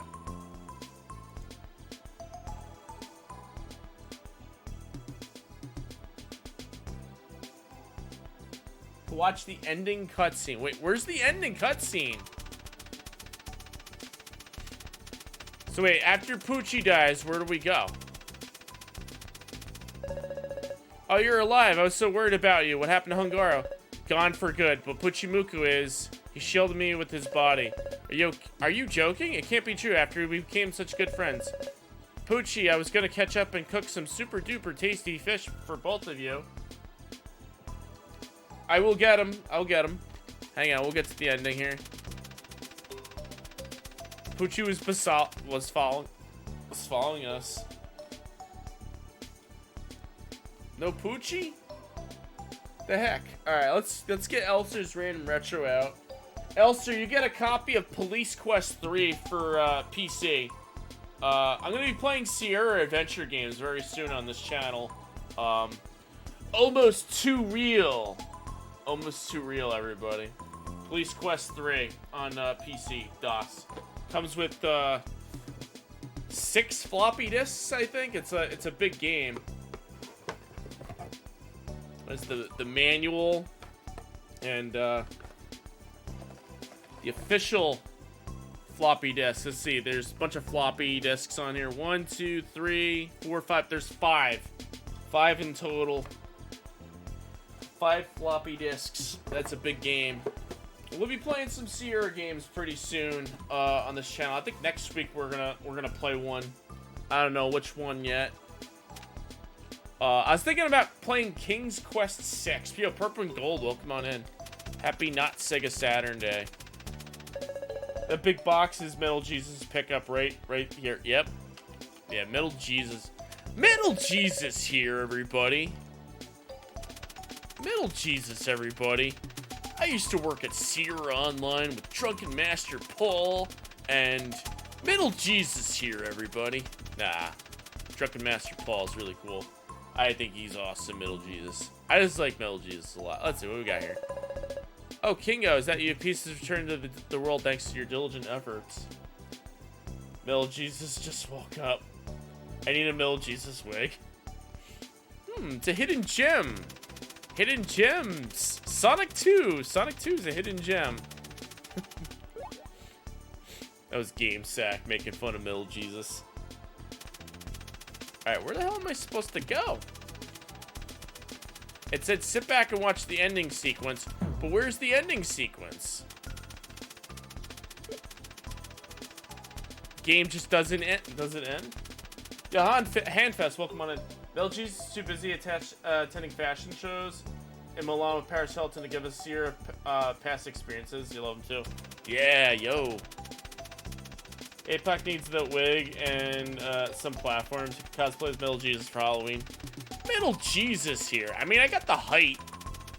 I've seen Reggie in real life. Reggie's a pretty tall guy, so I can imagine what Metal Jesus looks like in real life. I'm sure he's really tall.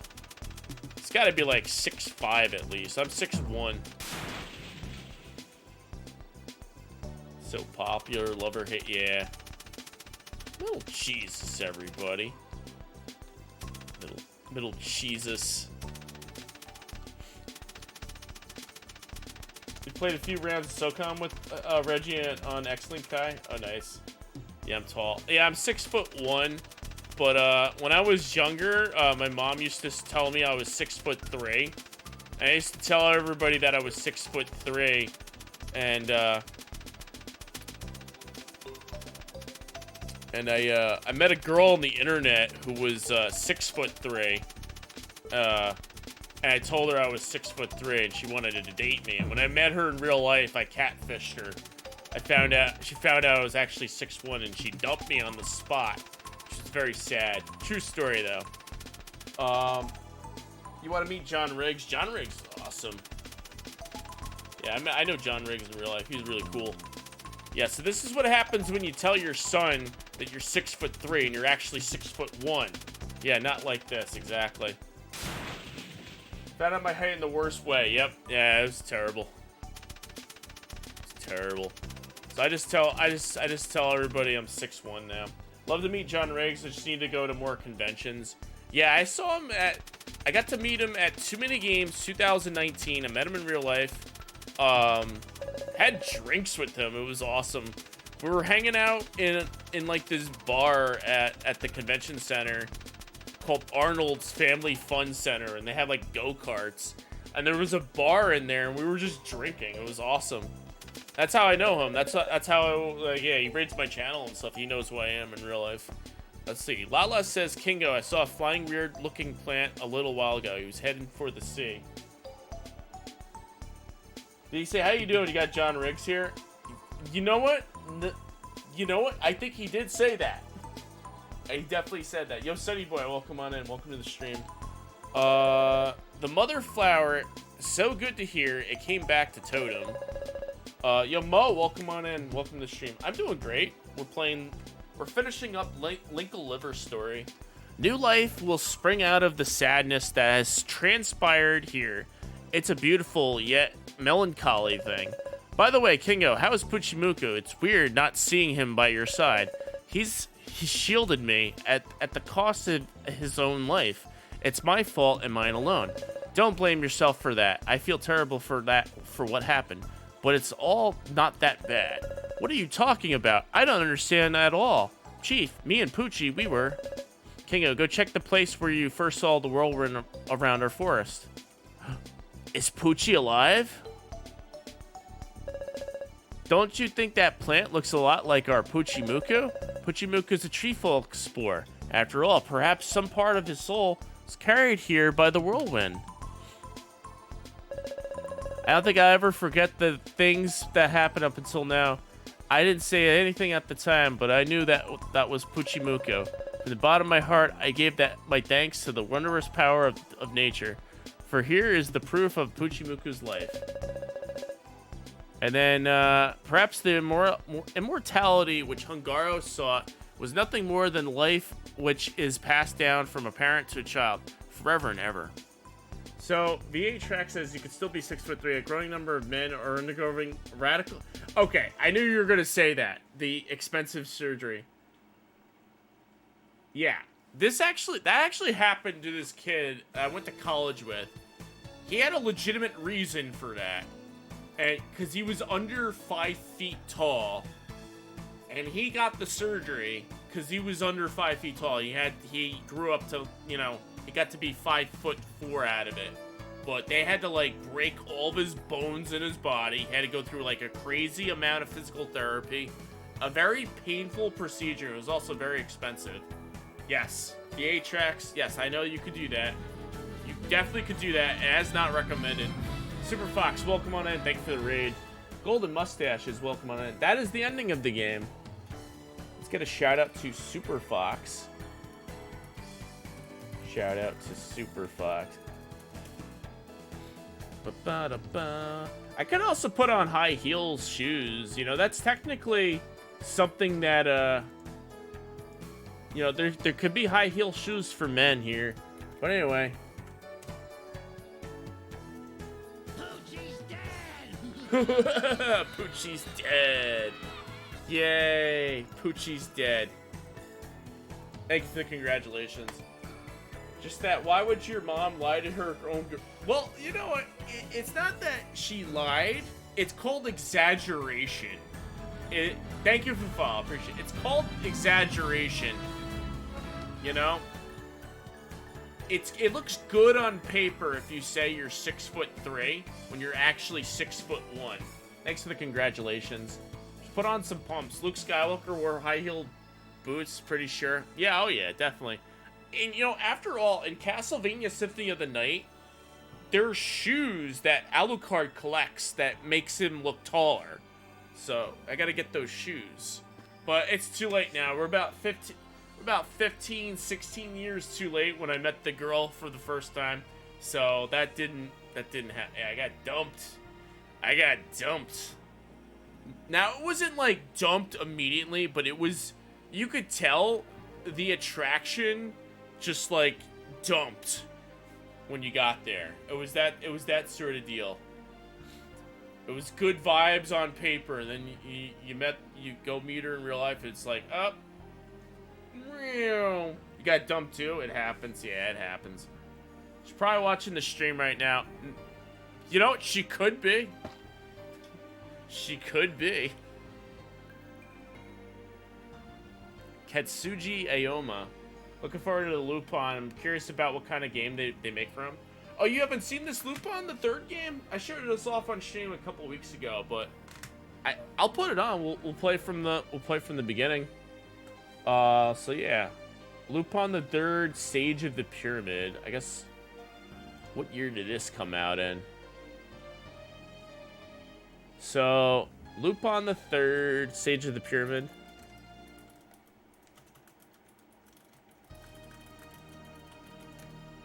That's a cool ending.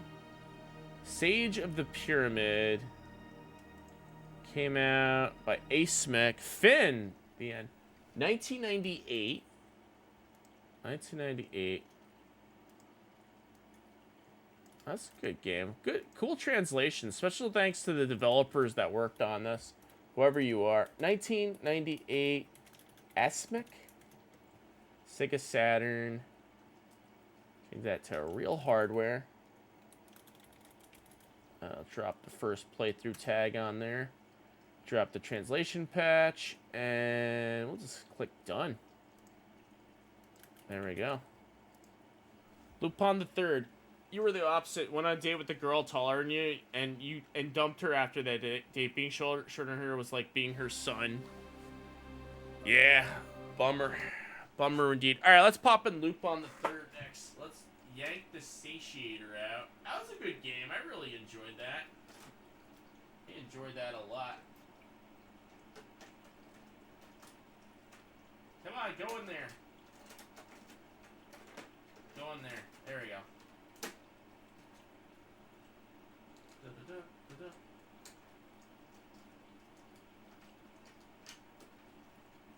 No, go in there. There we go. When am I joining my cousin again? You know, I think he's been streaming every night the past few days. I wouldn't be surprised if he's on now. He's about 27 followers from hitting affiliate. So you guys aren't already following him. My cousin Joey is legitimately my cousin Joey. Go drop him a follow. Check him out if you can. He's really cool. He's a very knowledgeable person. He's a dentist, and he's trying to become a streamer. He likes what I do and wants to do what I'm doing. So I'm giving him the opportunity to stream. So he's been streaming every night. Surprised when he was playing from his DS the other day. Yeah, with the 3DS, he's got a jailbroken Japanese DS, and I'm actually surprised he got that going by himself on the stream too. So he's dead on serious about that. He was thinking about getting a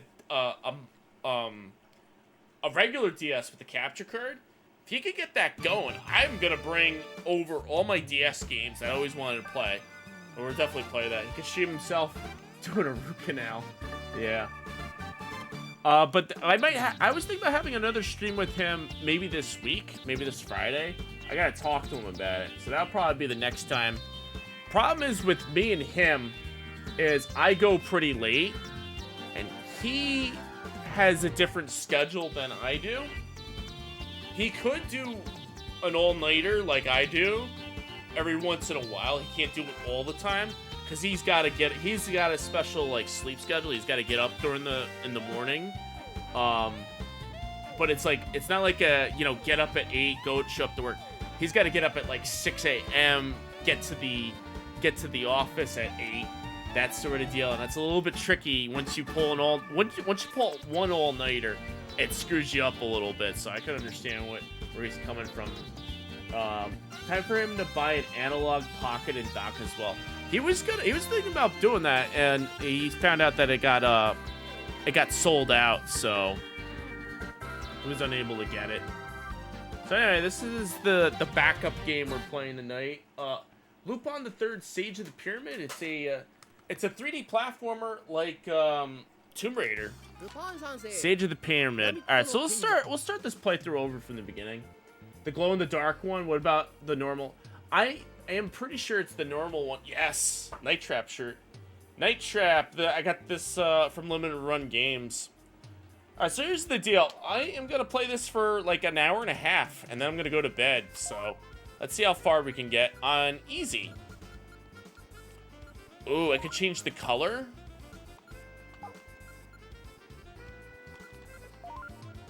New game. Let's just start from the beginning. Lupin the Third. Yeah, it plays like Tomb Raider, but it's more linear than Tomb Raider.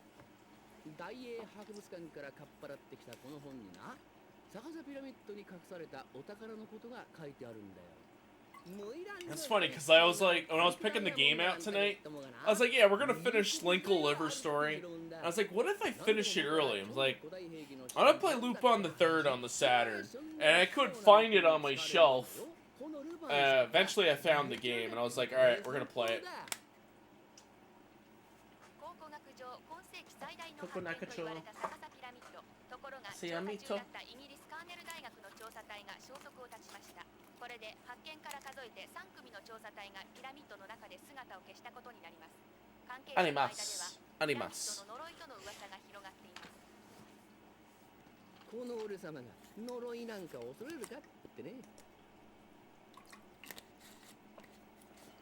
こいつが逆さピラミッド。He's going into the pyramid.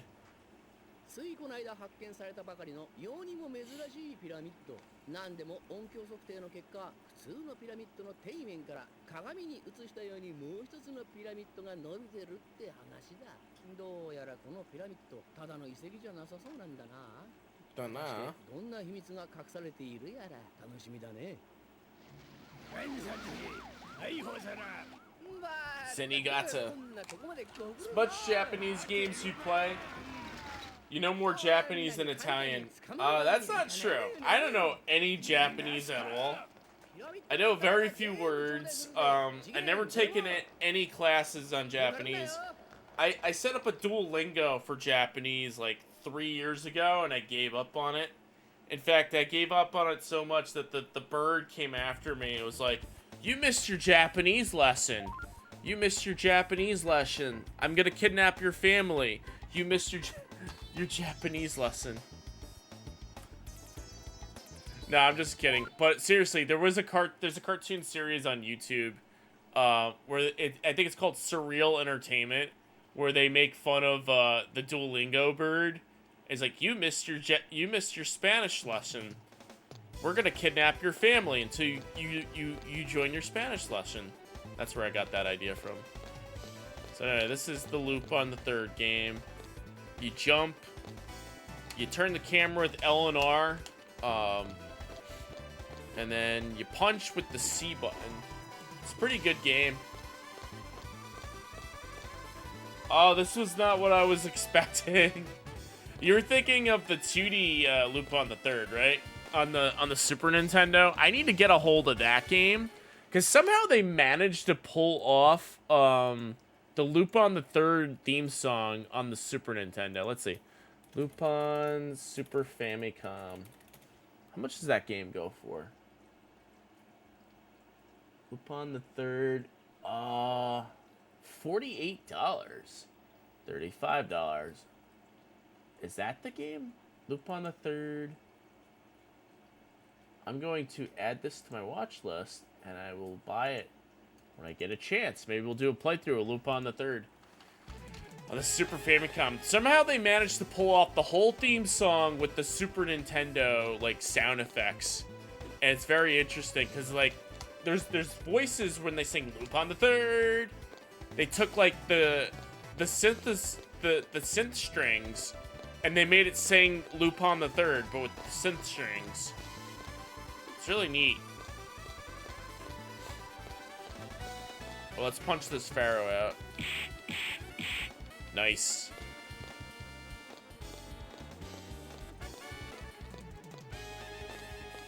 Jump with B button. So you have to steal an artifact and basically run back out. Oh, that's the health bar for the enemy. Yo, Oberi, welcome on in. Happy not Sega Saturn Day. It's Tuesday. It's a regular weekday. I usually don't stream Sega Saturn on the weekday, but this is... We just finished playing Linkle Liver Story, so now we're playing the backup game for the Saturn, Lupin the Third, Stage of the Pyramid. Mission complete.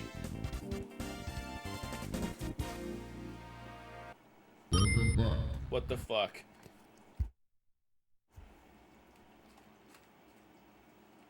Cutscene. ピラミッドの中にこんな近代的な部屋があるとはね。一体どうなってんだ？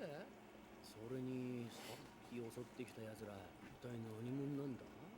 空き家だと思って気軽にやってきたものの住人がいるなんて。 I clipped that? Yeah, I did. What the buck? Oh, it's a floating girl. あらー、どこからともなく可愛くちゃん。彼らは自分たち以外の種族には大変残虐です。捕まれば命はありません。この部屋だけは彼らも入ってはこれませんから。Dungeon Explorer is the best load game ever. Yeah, we're gonna go back to Dungeon Explorer on Thursday. We're gonna play this on Thursday night, so this should be a good. So I know a little Italian. Actually, I don't know any Italian. They made us take Italian in high school, and we just learned how to say hi and bye and count, and some consonants and sentences they taught us. And we watched Life is Beautiful, which is an Italian movie from like late 90s. And we watched that movie. And then the following year I took Spanish in high school.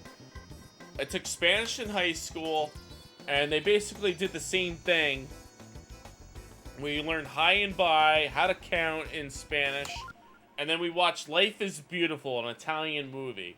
Tell me how that makes sense. I have no idea. We watched an Italian movie in Spanish class. And I'm guaranteeing if I took French the following year, we would have had to watch Life is Beautiful afterwards. So how about Esperanto? We're throwing languages at us. It's funny. Life is Beautiful. Not the Spanish version of Life is Beautiful, but the Italian version. Learn lots of Latin just from teaching yourself criminal law. Oh, nice. Did it have Spanish subtitles? No. So the reason behind that is because I guess their thought process was Spanish and Italian are very similar, but not really. So like if you speak Spanish to somebody that's Italian, they might be able to understand some words, but it's just as the same as like if you were to speak English to somebody in from Italy. They might not understand what you have to say. So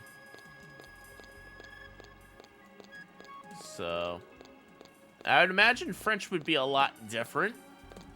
But I would imagine if I took French in French class, they would probably make us watch Life is Beautiful in Italian, which makes no flippin' sense. Alright. I think I have to do something here. Jump. Find an artifact. Is it this one? Oh, hit that. Punch it. Come on, punch. Do I run across this thing and... no. Okay, so this is a door. I don't have the key. Alright, so we have to find the key, and then this is the room with the door. Okay. I just climb up here. Yo, A-Bomb, welcome on in. You just missed the grand finale to Linkle Liver Story. Game of Life spinner. Alright, where's my Game of Life spinner? I think I knocked it over. Hang on a second. Bear with me. Bear with me.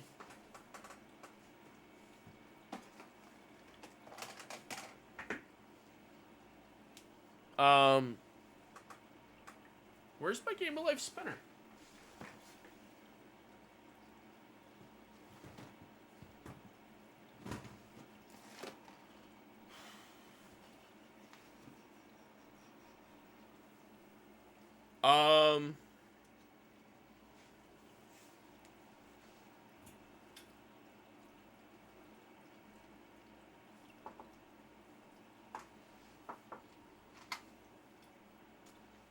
I think I lost my Game of Life spinner, guys.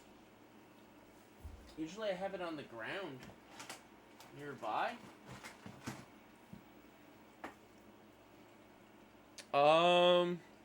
Shit. I lost my Game of Life spinner. Alright, let me refund your points. Is it under the dog? It might be under the dog. Let me refund your points. I lost the Game of Life spinner. Just pretend it's a 7. Alright, I'm just gonna give you 1,000 points. A-bomb? You just get 1,000 Cheerio points. And I'm sorry. you just won 1,000 points. 1,000 points for the loss of the spinner. It's around the room somewhere. I just didn't pull it up. It's probably under my bed somewhere, and I can't pull it up. Is that a virtual movie back there? Zuki Zero. Yes, it is. No Game of Life spinner, unfortunately. Is it in your bag when you brought it to Joe? You know what? It might be in the bag when it might be some. No, because I spinned it the other day. I was playing with it the other day. Wait. That's PlayStation. No, that's a PlayStation controller. Dang it. What did I do with it? What did I do with it? I think it's somewhere. It's got to be somewhere in this room because we play with it on Saturday. Maybe when I was cleaning up the room, I might have moved it. But it's got to be somewhere else.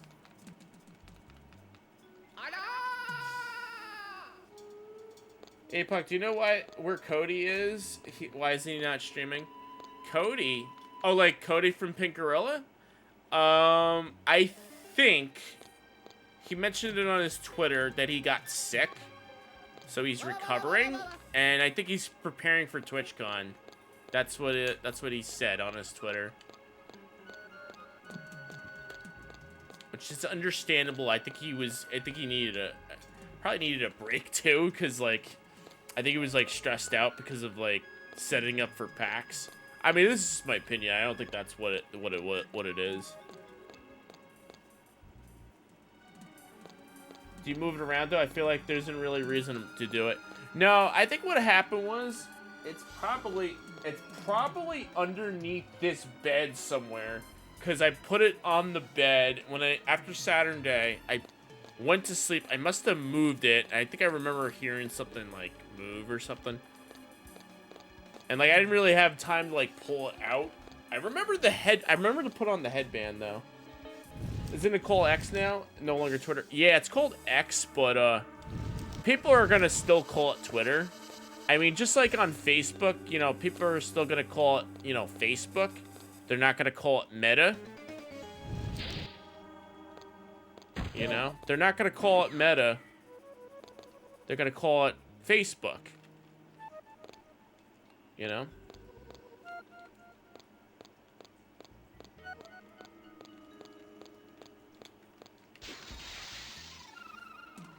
Ugh.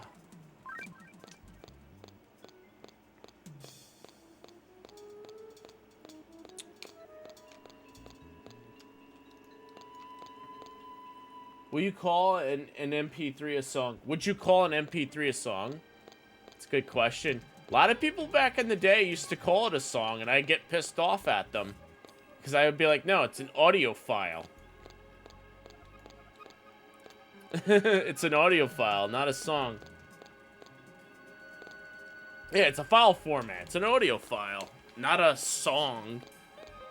That's funny because like on your iTunes they call it song files. Really, a song file is like a MIDI file, which is technically not even a song file. It's a file that contains a bunch of musical instrument instructions. What's a Facebook? Is it anything like Meta? Never heard any of it. Facebook. Are there actual faces in Facebook? Miserable little pile of profiles.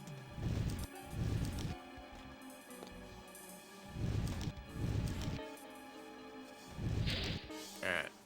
Run. Alright, use that and that. Alright, there's the key I was looking for. Zuckerberg Zuck's not a real human. Now I feel like Zuck, what they did with Zuck, you know, he used to be a real human, and he implanted his brain into Meta, and he's like a cyborg now. I don't think he's a real person. You know, especially when he goes to, like, he goes to Congress, he has to sit in a booster seat. He's little. He's a tiny guy. He's a tiny man. Bet you on the Facebooks that what's wrong with the youth today? Always on Twitter and the Facebooks, yes. No, you're absolutely right. I think the birth of the smartphone is what is really killing society today, in my opinion. Because here we had Facebook, you had to go on your computer to use it. And I still use my computer to go on Facebook. I rarely go on my phone to check my Facebook. But, you know, we do it anyway. A Zuck versus Musk ever happened? I'm sure it will. I'm sure it's happened before. I'm sure the concept of Zuck versus Musk will happen. But, it's like, yeah, now today, you need your smartphone to, like, do stuff. Much like how you need the internet today to do stuff. You know, back in the day, it was like, you want a computer? That's like getting an Xbox. You're not getting a computer. You want an internet? You don't need the internet. Anyone remember pagers in school in the late 90s? I remember beepers. I wish I had a beeper. And I could have gotten a beeper, but I chose not to. I ended up getting a cell phone. Not a smartphone, a cell phone. Sevu. Yeah, so I got a regular cell phone, flip phone. It was like a Virgin Mobile pay-as-you-go phone. We were on a school trip and I couldn't leave because a bunch of kids were calling each other, leaving beeper messages, but the hotel phone wasn't free to use. Oh, you had a school trip where you got to stay in a hotel? That's pretty cool. We check out and our roommates rang up $100 in bills over the week. Oh boy.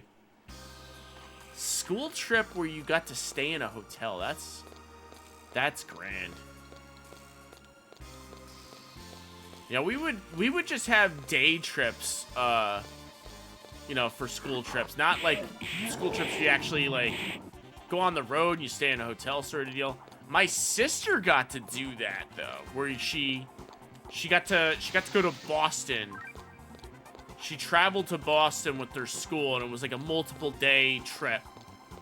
And she stayed in a hotel. It was awesome. I did that a few times in high school. It was in the FFA, and you did competitions. Oh, nice. Had a few times. Yep, it was for ROTC. We'd go to the Air Force Base for a week, so in the summer. We'd go nationals for color guard. Ah, cool. Nice. I didn't know you were in ROTC. That's pretty cool.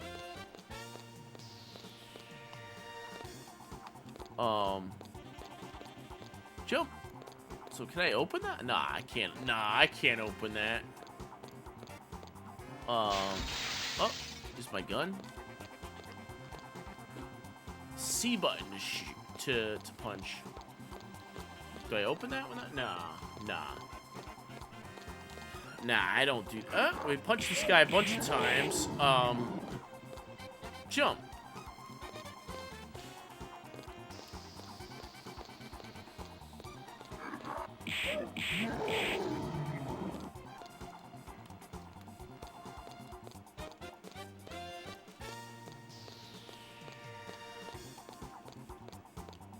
Now, I remember when I was in college,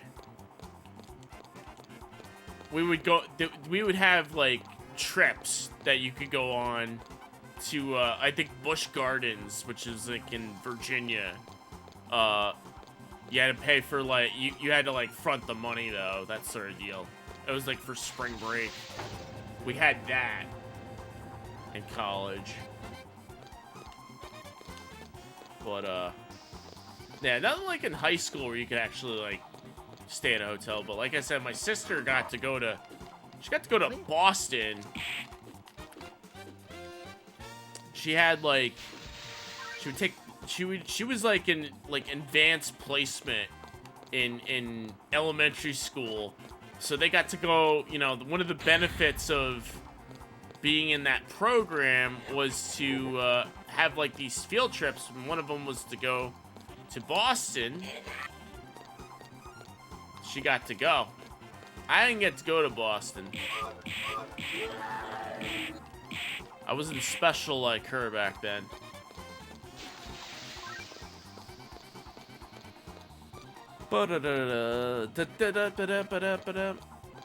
It's okay, Boston is horrible.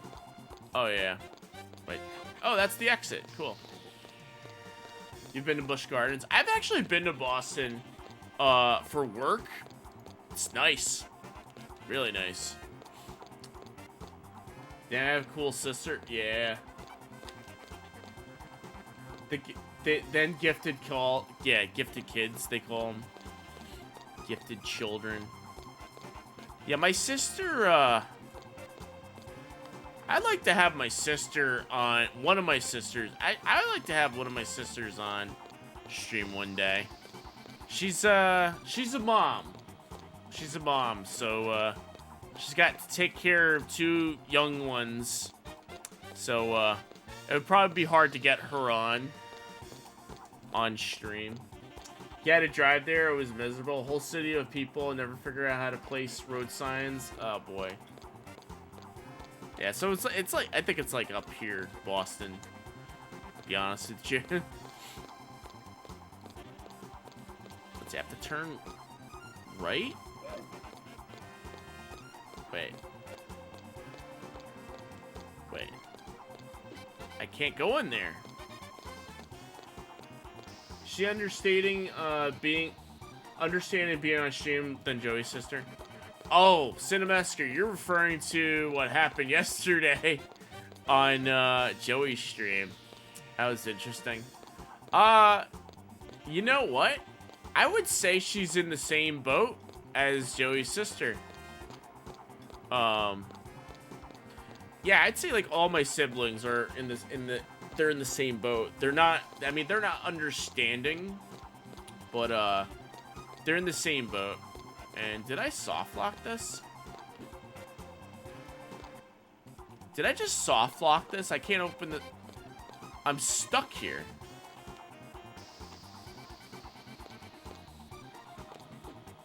Huh. Crap, I'm stuck. Can I go through this room here? Yes, I could. Never mind. What the heck is this? Alright, so I hit the switch and that opens that up. Yeah, she had no idea what was going on.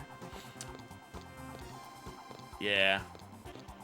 No, I think the thing is,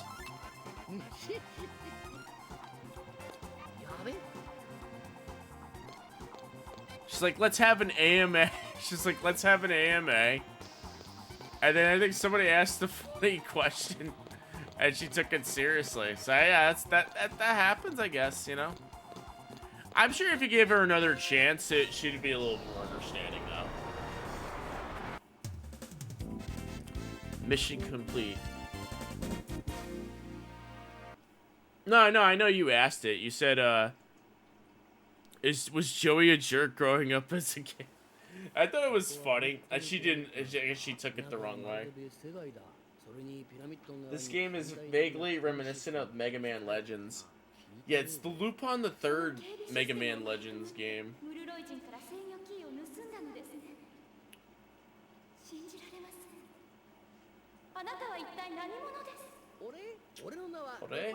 I had my mom be on the stream before, and that was pretty interesting. She thought it was pretty cool. My mom on the stream.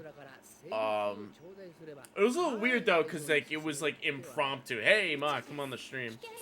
Wasn't in a bad way. No, I agree. You missed the drama yesterday. There's no drama. No, there's no drama. It was like, I think it was more like a curiosity thing. Like, oh, Joey, you're streaming. And she came on the stream and was like that. Hope Joey isn't in trouble with her. I don't think he's in trouble. anybody's in trouble. I think it was just a misunderstanding, that's all. And I'm sure if it were to happen again, it would be a little bit better situation.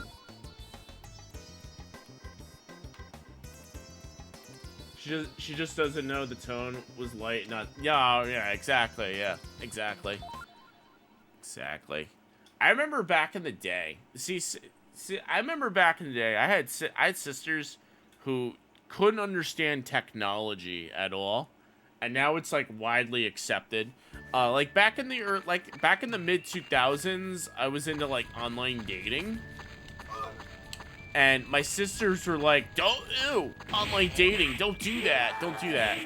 Nowadays, my sisters are all like, dude, you gotta do some online dating, meet some girls on the internet. And now it's like more accepted. That's a good example. Another example would be, buying stuff on the internet. I'm like, oh, don't buy stuff on the internet. That's how you get your credit card info stolen and stuff. Don't you dare buy stuff on the internet. Nowadays, everybody buys stuff on the internet. Morph into a reality show. Reality TV, let's go, yeah.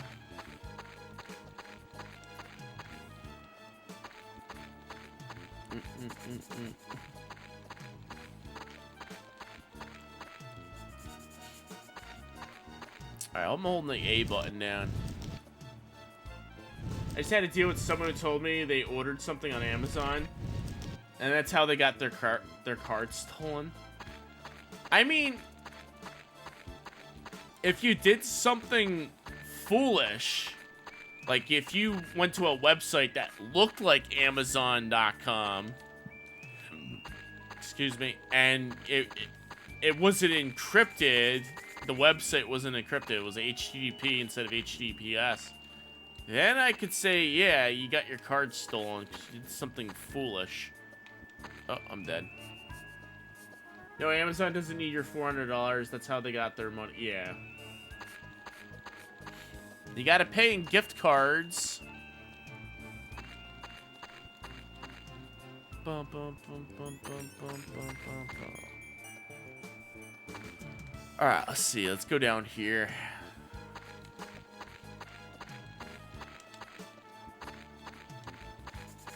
Yeah, after digging in, he fell for a scam and took it out of the system. Hey, pay me through the website instead. I'll give you a deal, sort of deal.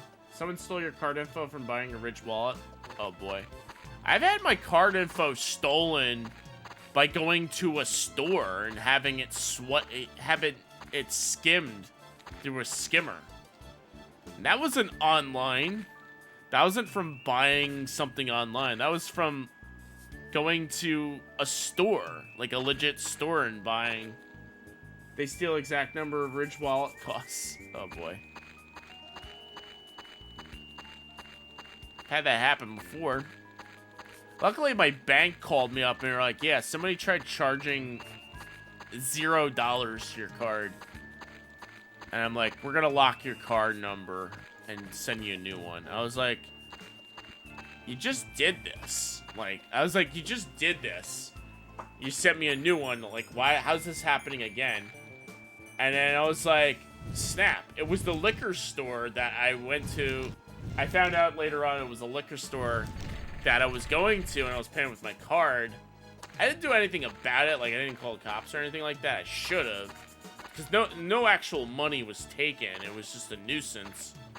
So I just stopped going to that liquor store altogether and just started warning my friends, hey, don't go to that liquor store on so-and-so street, you know? Credit card number stolen, so common today.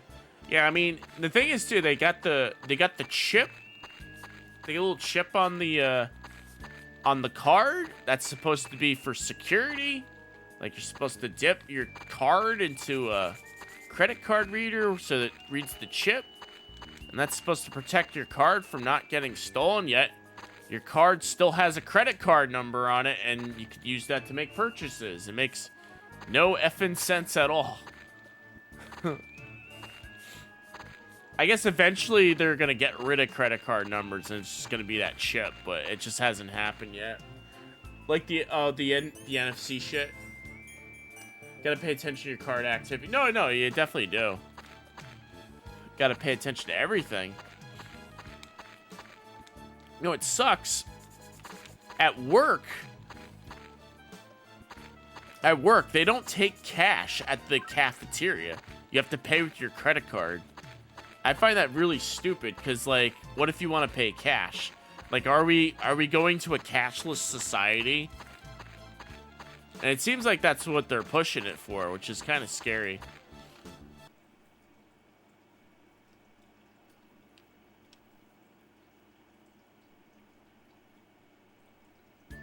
It's amazing how often stolen by cashiers at coffee shops and fast food places. Yeah. Like, I remember that one person who, like, confronted the cashier at, like, Starbucks that stole their credit card and got her on camera. And she was all like, I'm sorry. I'm sorry for what? Sorry you stole my credit card? And she was trying to play it off like, you know, she was getting away with it. Nah, she wasn't getting away with anything. She was going to jail. Interesting how many places have surcharge for percent of used credit card now. Cash is being a thing again. So it worked with card swipes and gave great protection, which should still work. Oh, Samsung Pay. Okay, they generated a one-time use token. Let me actually bust the gym. You're trying to get. Oh, as they were trying to use your card again. Oh, was your gym New York Sports Club by any chance? Because I know with New York Sports Club, if you canceled your membership, they would still charge your card. And it was like really tough to get my membership canceled. I had to cancel my card so they stopped, so they'd stop charging after I canceled my membership because they were still charging me. It's funny, New York Sports Club doesn't really exist anymore because of the pandemic. Or I think they do, but maybe they're just in New York now. Jack, welcome on in. Hope you're doing well. So you find the value or key is sus. It's just not. It was Planet Fitness. They tried to charge drinks, towels, something after you checked in. Oh, that's messed up. That is really messed up. Yeah. Yeah, just today at work, I was paying at lunch. I paid with my credit card. The transaction went through. However, the transaction didn't go through on the computer. And I had to yell at the guy there. I was like, because I was almost helpless. I yelled at the guy and be like, hey, it didn't go through, but it charged me. I had to show him proof on my bank statement that it went through for them to honor my cafeteria request. That wouldn't happen if you let me pay with cash, Oh, artifact? Artifact.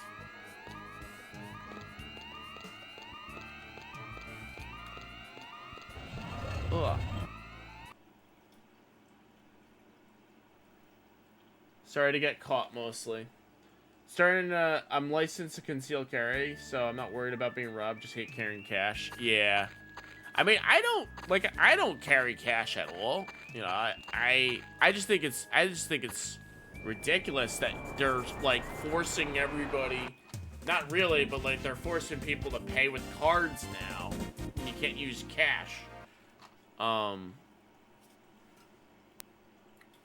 Yeah, carry cash for a couple specific places now, yeah.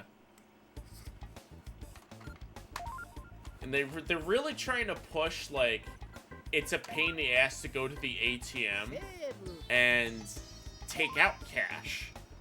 Let's make it easy and, go credit card, go with cards all the time. But, yeah. Yeah, they have staff at the cafeteria. They won't let you use cash. Exactly. No. Exactly. No, I mean, the staff that's there is the staff that's, preparing the food. But the funny thing is, they have staff there that you could go complain to if something's broken. Like, why can't there be cashiers there? It's confusing. We're playing Terrence and Phillip again. Nice. Yeah, it's Terrence and Phillip. The 8 tracks. Oh yeah, the map. Look at guys. Look at the map. It's just the letter. It's just the letter T that represents Lupin the Third. Nothing else. Nothing more.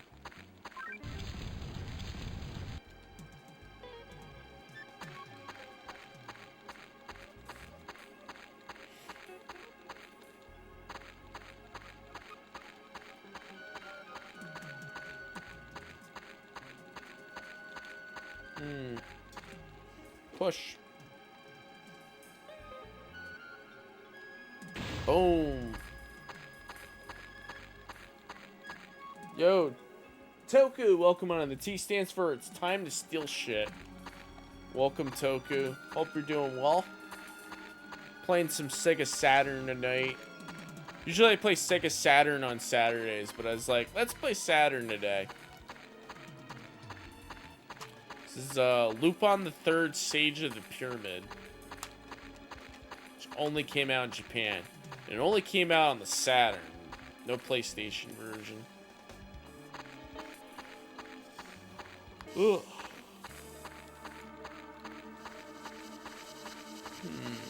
Wait, I think I missed something.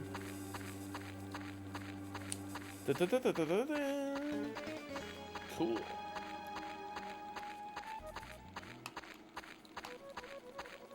Saturn does what PlayStation can't. Alright, what's out here?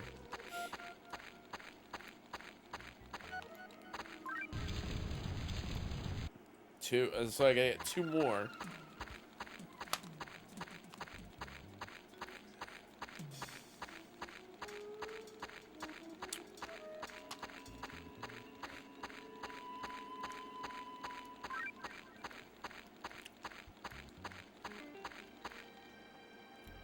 So, V8 Tracks brought up a very good question. If your Saturn broke, would you try to fix it yourself replacing parts? I would just go get another Saturn, but I hope that the Saturn doesn't break. Because this is actually one of those limited edition Sega Saturns. It's the skeleton, it's the Derby Stallion skeleton model. It only came out in Japan, so it's like, I don't want this Saturn going on me. My white Sega Saturn, like, the capacitors went on there. So, I would probably get it repaired, but I'll probably just buy another Saturn. DMV makes you pay cash, just white government registration's cash only. Pay with your card at DMV. I think you can pay with your card at the a card at the DMV.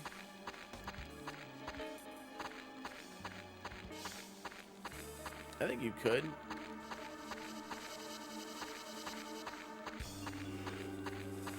Ugh. Ugh.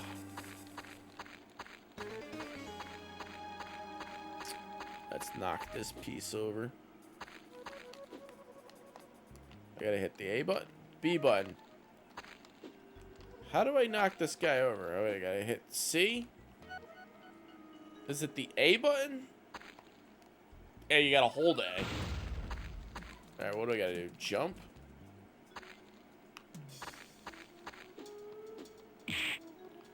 Been practicing soldering, replacing those capacitors. Seemed like a good project. You know, I was thinking about doing to practice my soldering skills. Just replace the batteries in a Game Boy cartridge. Get like a cheap Game Boy game that uses a battery and just replace, you know, those batteries. Do it like that. Then I don't have to worry about, like, breaking stuff. But capacitors is, like, another thing.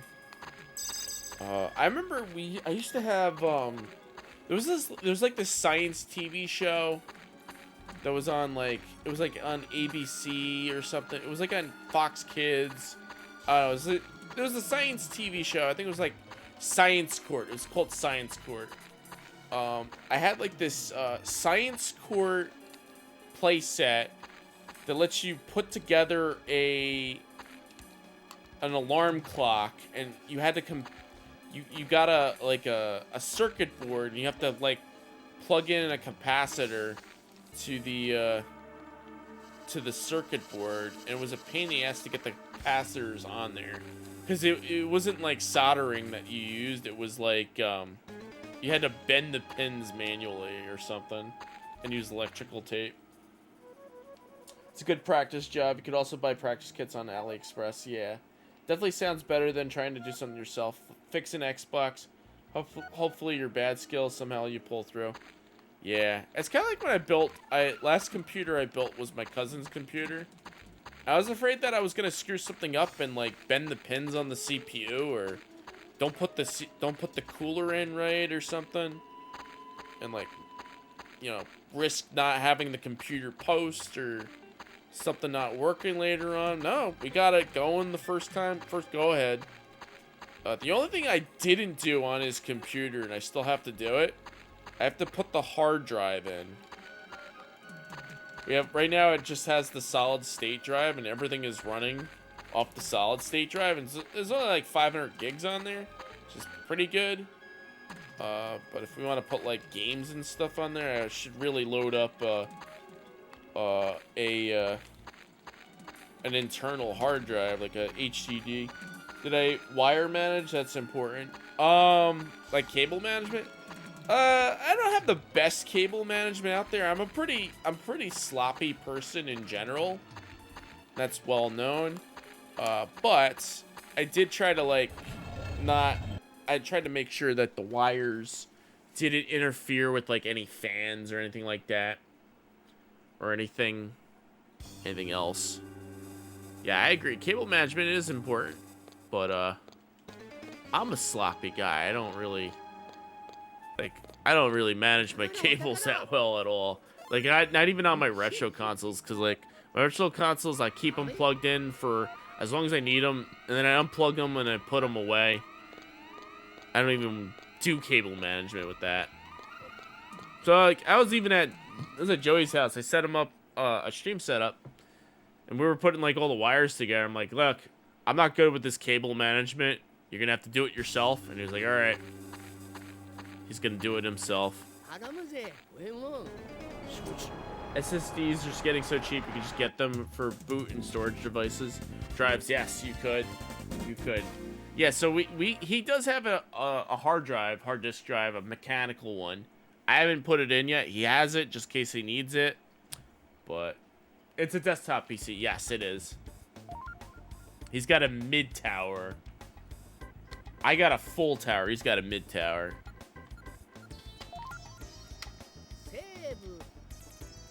I technically don't need a full tower, but you know, I got all this room in here. I should put more stuff in it.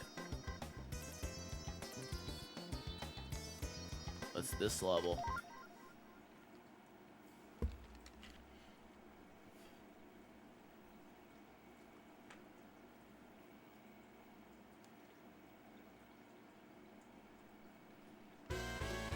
Here we go. If I remember correctly, you could just fall down somewhere. You just use the mid tower. Just hold. It holds ATX motherboard. Yeah. And I use the full. The reason why I have a full tower is because it has an enclosure in the front for a CD-ROM drive, an optical drive. Actually has room for 2 or 3 maybe. And according to like PC Part Picker, it was like the only tower that I was able to get that had it. So that's the only reason why I got the full tower. You don't see that on most cases. No, it's right, you don't. Because you could just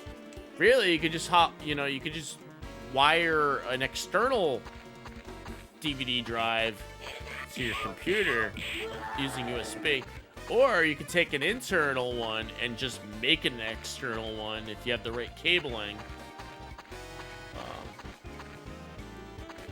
But I didn't know that back in the day. I was just like, let me just, wow. Lupin just died. Wow. Yeah. And you can actually do that with the next internal hard drive. You can take an external hard drive, make it a you can take an internal hard drive, make it an external hard drive, and vice versa. I think at one point I had an external hard drive, and I would just use it as like like storage. Plug it in via USB, put what I want on it, unplug it, take it somewhere else. Then I had some crazy friend who thought, hey, Frank, I can make your external hard drive an internal drive. And I was like, no, please don't touch my hard drive.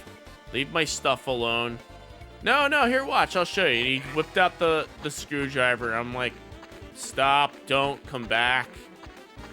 And he was touching my shit. He turned my external hard drive to an internal hard drive. He just like opened it up, like, look, you got a hard drive inside. Now just make it an internal, it'll run better. I'm like, dude, the only reason why I got an external hard drive is so I could unplug it, take it on the go, and this and that. But he my buddy just wanted to be all friendly, like, oh look, it's gonna run better. And it's I feel like the worst part about building a new PC is waiting for the OS and drivers to install. Yeah, I remember, we installed Windows 11 on Joey's computer. We didn't have to install any drivers. It was all like preloaded, like with the motherboard, the chipset, all that. It was all done. I was like shocked. Sound drivers, wireless, everything was already on there. So I'm like, all right, cool. I was actually happy he got 11 set up. Since Windows 7, the installs have been pretty seamless. Yeah, I remember it was so complicated to install an operating system back in the day. You had to use something called fdisk and format. Fdisk to set up the partitions, format to format the drive. And you had to format the drive in order to install Windows back then. Now today, it's built into the tool. It's built into the installer. Like even the professional version, it's built in. So there we go. Get the jewel. There's the jewel. Yeah, now it's linked to online IDs and so much updates and online interaction. Yeah, like your key, you can't really get a pirated key and just like pop it in and go. It's tied to your ID. I mean, I'm sure there's a way around it. There's a lot of ways you can, get around that and stuff, but humans are lazy nowadays. Yeah, we're too lazy to go out and buy a legit copy of Windows. That and disk images are built better for installers. So with Windows XP, you had to unpack things and stuff since 7, optimized for each revision. Yeah, I missed out on the Windows XP days. I had a good reason for that. So Windows XP, I got my computer, when Windows XP came out, it was I think 2001. I had gotten a computer in 2001. It was like the last computer that had Windows 98 second edition. And I told myself, look, we're not installing Windows XP until like all my programs and games could work. Because like I was a big retro gamer guy back then. Like then, when I was like how I am now, like I was a big retro fan. I was like big on DOS games, like like Police Quest and such. All like the DOS games would not work in XP because they took away the MS-DOS mode that was in Windows 95, 98, second edition. they got rid of it because the NT line of operating systems didn't have an MS-DOS mode. So, like, all, like, the MS-DOS games won't work as well. Like, you could still execute, some DOS programs in XP, but it just wouldn't work as well as it did in 98 or 95. So I was like, all right, we're not installing XP until we get this straightened out. This is back when DOSBox was still in like still in like the early stages. So like I wouldn't even use DOSBox, the emulator, to run DOS programs. But like eventually it started getting good. Like around 2008, that's when it got like good. I was like, all right, now we can upgrade to Windows XP. But we didn't upgrade XP. We got Windows Vista. So still using 764-bit. I was big on DOS games when you lined up at MS Launch Event to buy copies of XP Pro and XP Plus. Definitely love the innovations that were brought. Yeah. So I missed out. I missed out on XP. I missed out on it, but I got Vista later on. Vista was bad. The version of Vista that I had, though, was pretty decent. It was Vista 64-bit Pro. And what was good about it, it was like the closest... It was like the last version of Vista before 7 came out. Like, I compared that to 7. And then when I got 7, I was like, wow, this computer boots up so much faster. And stuff. The one thing I liked about my copy of Vista was, I lied when I said I had the 64-bit version. I had the 32-bit version of Vista. I was able to run all my 16-bit programs in Vista because it was 32-bit. And I used to say like, oh, it's Windows 7. I can't run 16-bit applications because it's 64. Turns out there's a 32-bit and there's a 64-bit version. Scum VM, yeah. I didn't think DOSBox had save states, so it's not really an emulator. Oh yeah, it's like a virtual machine like emulator. That's what I was getting at.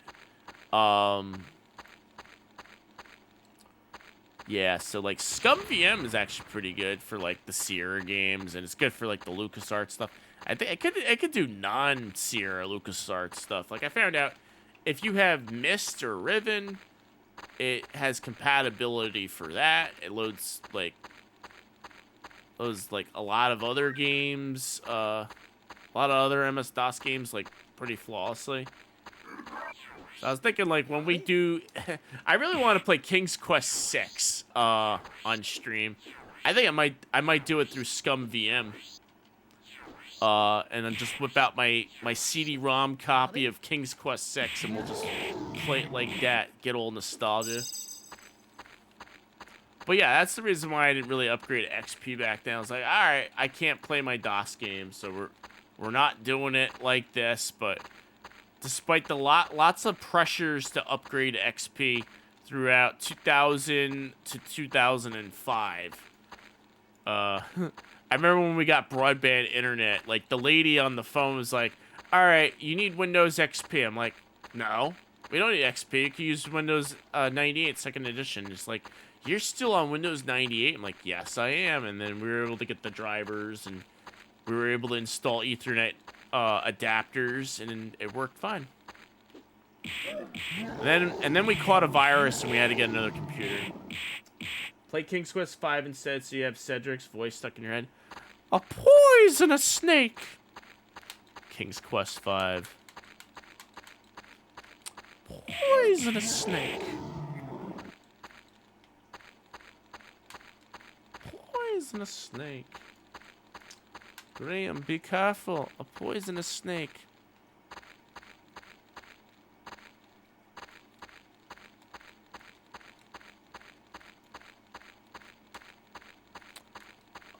I could play King's Quest 5 in one sitting. I will say that right now. I definitely play that in one sitting. The only thing I don't like about King's Quest 5 is that stupid desert maze at the beginning. You gotta, like, for me, I have to draw it down on a piece of paper.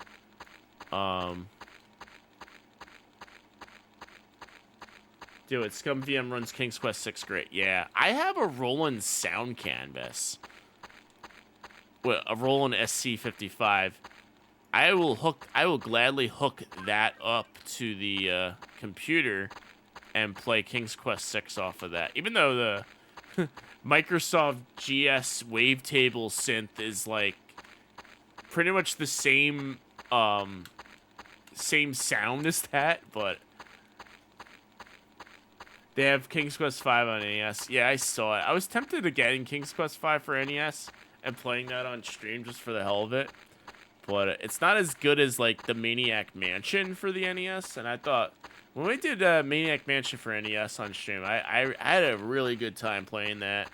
So I think we'll get a good kick out of King's Quest 6, for sure.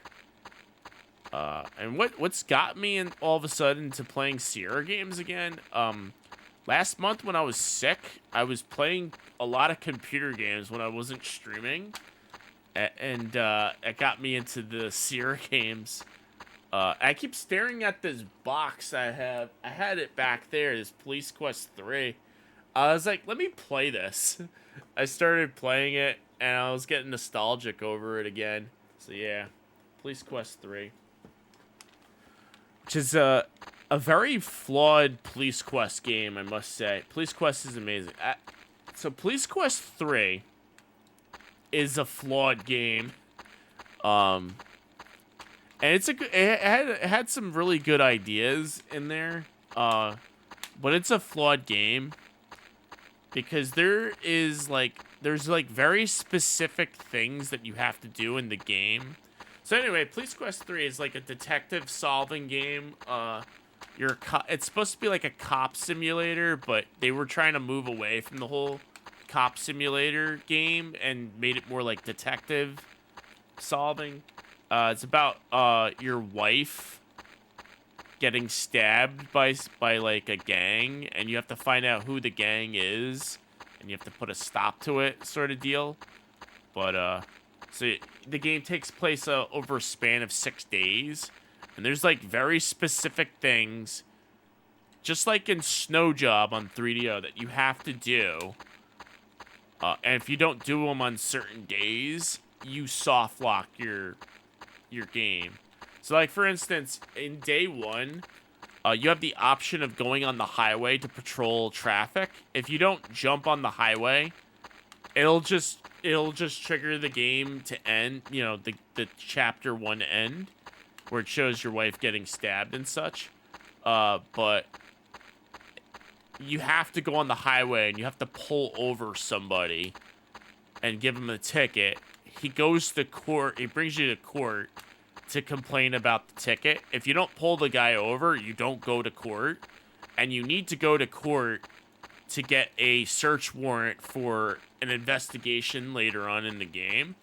And if you don't go to court, if you don't get that guy to bring you to court, you can't go to the courthouse to get the search warrant. Not to mention, you have to win the case against the guy's ticket complaint. If you don't win the case, like, you could go to the courthouse, the judge just doesn't give you the search warrant for you need to beat the game. And by the time this happens, by the time you find out that this happens, you have to start the whole game over. So it's a flawed game entirely. Meanwhile, SWAT had accurate sniper training information. It did. No. The SWAT game, the first one, yeah, it was really accurate. Yo, elderly Tyler, welcome on in. Moral of the story, always fight your tickets. Cops' spouse's life might be at stake. Yes. And boom, I got blown up. And I died. That's okay. Start it over. Police Quest 3 is basically a soft lock simulator. Yes. Yeah, it's a soft lock. And I've never been able to figure out, like, how you supposed to proceed without the search warrant to beat the game. And there's a couple other things that happen, like there's this girl that's your partner. You find out that she's corrupt, and if you don't, like, report her, she kills you at the end. That's kind of like a spoiler alert, but yeah, A lot of people saw that coming. So, like, if you don't spy on her, you don't go into the women's locker room, you know, you don't find out about her, and she kills you at the end, and then, like, since your wife is in the hospital, you have to visit her in the hospital, and if you don't do something specific in the hospital, she dies at the end. So, like, I thought Police Quest 3, you're supposed to be a cop, not a doctor, but apparently they make it seem like that, so, yeah. King's Quest 5 had quite a few ways to render the game unwinnable. Yes. Yeah, when you're in the dungeon, if you don't do something with the cheese and the hook, or if you keep going to the dungeon, that blue guy keeps, like, capturing you, you could soft lock the game. So, yeah. So that's Police Quest 3 in a nutshell. And interesting concepts. But they fix all the flaws of Police Quest 3 and Police Quest 4. So that's the better detective solving game. It's more serious too. That's one thing that irks you about Sierra's Adventure. So many soft locks and dumb ways that yeah, you could die in Police Quest for simply typing "take off your clothes." just say take off your clothes and you get game over. From what I remember, Sierra made King's Quest 6 as an apology for King's Quest 5. You know, I believe that, Mazer Gaming, because, like, King's Quest 5... Now, King's Quest 5 is actually a pretty good game. I just think the talkie version of King's Quest 6 is an embarrassment. Like, Sierra, like, they didn't go out and hire, like, voice actors for the game. They went out and hired the employees of Sierra to do the voice acting in that game, and it's an embarrassment, unfortunately. It's more of an RPG. Yeah, it's more role-playing. Yeah, I like King's Quest 6, though. I remember I had a blast playing that one back in the day. So it'd be fun to revisit it. So I was thinking about playing King's Quest 6. Fellow community member Nikki Funky requested I play Quest for Glory, and I think we'll play that right after King's Quest 6 because I like Quest for Glory. So I want to get my Sierra game addiction out of the way. Much like last month when I had a Doom addiction, I played a bunch of Doom. I'm gonna play a bunch of Sierra games now. King's Quest 1 is your favorite, even though you hate the climbing. You either climb the beanstalk or you go through the cave. And you had to guess Rumpelstiltskin's name backwards, but it wasn't like Rumpelstiltskin backwards. It was like you have to take the alphabet and reverse it and spell his name. Like Z is A, B, and X is B, and you gotta like spell his name with backwards lettering while being backwards, and it's a pain in the ass. The games were really, really hard to get working though. You had to give up Quest for Glory 2 and the remake and play Quest for Glory 2. That remake that was it Tierra put it out? It was like, Tierra made it. Not Sierra, but Tierra. They made, like, the remakes of the game. Yeah, that was a pretty impressive remake that they put out. Now I'm going in circles. I don't even know where I'm going. I think it was like a key or something I was supposed to get. 2001 remake King's Quest 1 made the gnome puzzle way hard. Oh, boy. Yeah, that version, that was a very impressive remake they did. I'm still impressed. I think they went on to make their own adventure game, the same creators. I think they called it the Alamo and the Lost Dutchman's Mine, which I think was supposed to be a cross between Leisure Suit Larry and Freddy Farkas, Frontier Pharmacist. That's what I think of it as. It was like Leisure Suit Larry set in the Wild West or something. It was a good game, but the combat overhaul they did was a pain. You can't play as a wizard in the new system. Oh, really? So you can only do the fighter and the thief? It sucks. I remember Quest for Glory 4. Actually, I had a copy of Quest for Glory 4 at one point. That was a pretty good game. The game was, like, super buggy. Like, I think they finally released a patch, like a homebrew patch of that game that makes it playable. Like, there's like this rock you're supposed to climb up in the game, later in the game, very later in the game, so you don't know if you have the bugged version until you play, like, hours and hours into it. It's supposed to be a rock you're supposed to climb up, and if you have the bugged version, when you try to climb up the rock, the game crashes and you're soft locked. Oh man, I don't miss those times. Do I just have to punch the crap out of this guy? Give me the key? No.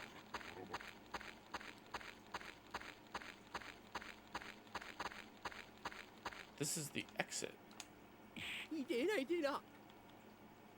Loop on the glitchter. Yeah, VGF, welcome on in. Hope you're doing well. Talking about Sierra games. We're going to be playing Sierra games on the channel soon. I think we're going to jump right into King's Quest 6 very soon. I think next week we're going to do it. Should have played a quick game of Commander Keen after you beat the secret maps in Doom 2. Yeah, Doom 2. We still got to play. We have to finish the master levels of Doom 2 and do TNT and Plutonia, even though I technically did TNT and Plutonia in the PlayStation version of Doom. I did that. Yeah, so I think I soft locked the game, guys. I have no idea where I'm going right now. I'm just wandering around mindlessly talking about Sierra games as Lupin the Third.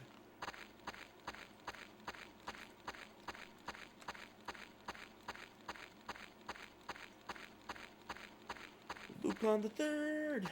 Lupin the Third. And there's no music in this level to add more fuel to the fire. There's no music. Yeah, I think I was supposed to grab whatever. Can I punch this? No. Alright, let me run back out once again. Have you thought about trying the Colossal Cave remake by Roberta Williams? Oh, Colossal Cave. Was it like... Yeah, that was like the cave... That was like the text adventure that got them inspired to make Mystery House, I think. That's pretty cool that that they made a remake of that. Plutonia is the only classic game you can't be on Ultraviolence. Yeah, I remember I was having a hard time playing that on PlayStation. The final boss, I had a hard time.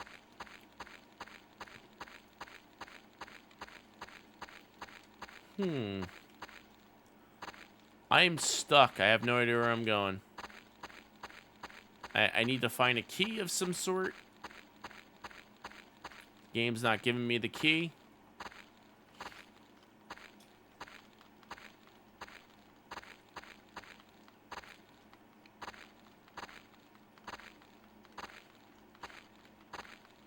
Yeah, there's no key anywhere. All right, hold on.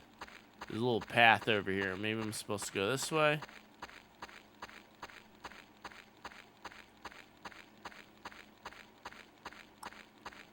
Jump over. Yeah, there's nothing. Do I fall down the hole? No, I'm gonna fall down the hole. Glad to hear there'll be upcoming King's Quest games. Yes. Yeah, so King's Quest 6 we'll play. King's Quest 5 I could totally play anytime. I gotta go into my storage unit and pull my copy of King's Quest 5. Because I have a box version of the floppy disk. I have the floppy disk version of King's Quest 5, but it's the 16 color EGA version, which it doesn't play in like 256 colors. It's all like 16 colors. It's like playing King's Quest 4, but as King's Quest 5. It's the weirdest version of King's Quest 5. And I have a rolling MT32.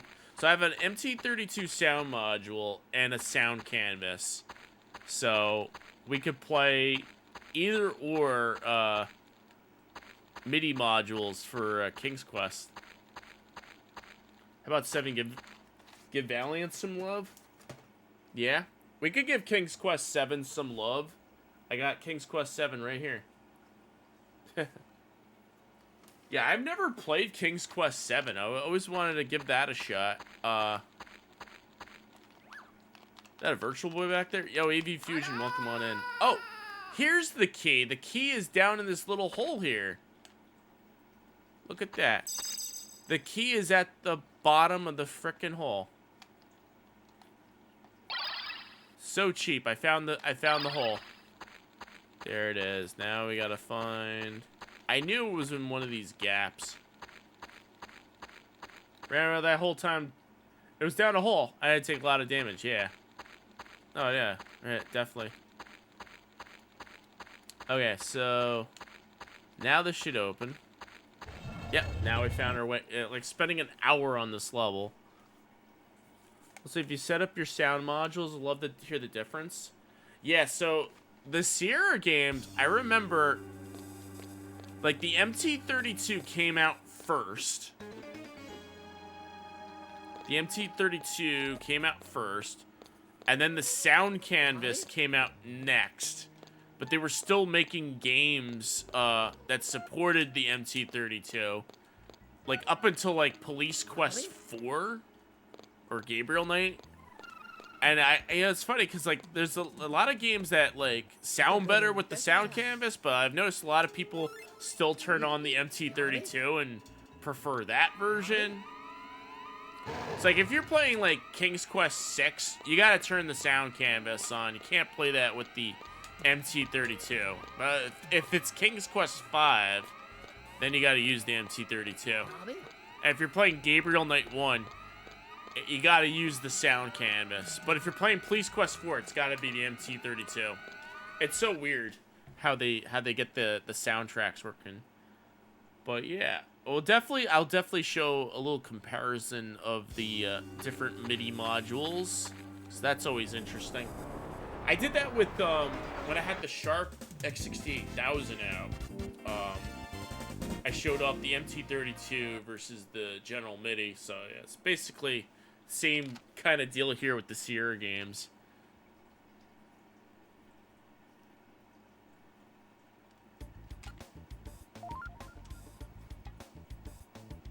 Alright, so save here. Cebu. Alright, we'll go another 2 stages. King's Quest 2 is not that as bad. Skip 3 and 4. I'd say skip 3, period. King's Quest 3 has got like the most convoluted copy protection system in the entire game. So the object of King's Quest 3 is you play as Prince Alexandra, but his name is not Prince Alexandra. He's Gwendolyn or something like that, and he's like held captive by a wizard named Manon or something. I think that's his name, or I think that's the wizard from Wizard Wardrak and King's Quest 5. Yeah, so King's Quest 5 is a sequel to King's Quest 3. Well, actually, you don't find that out till the very end, so that's technically spoiler territory. So anyway, you're Prince Alexander in the 3rd game, but they don't tell you your name's Prince Alexander till the end of the game. You're like held captive by a wizard. You have to escape the wizard's like house. You have to do very specific things when you're in the wizard's house, because if the wizard finds out you stole something from him, he finds out and he turns you into a cat and you die. That sort of deal. So there's time-specific things you gotta do. And you learn how to play spells in King's Quest 3. And to learn the spells, you need the manual that comes with the game. And if you don't know the spells, the game thinks you stole the game. Yeah, Mordrak is in 4. Is he in 4? I think he's in 5. But Manon's brother. Because you turn him into a cat in the 3rd game, and he shows up in the 5th game. That's why the cat in King's Quest V wants to kill you so bad, because you turn him into a cat. So that's interesting. Because the main enemy stole the kingdom. Yeah, Mordrak. He only steals the castles because of what happened in King's Quest 3. Yeah, that's interesting. And then the whole plot to King's Quest 6 is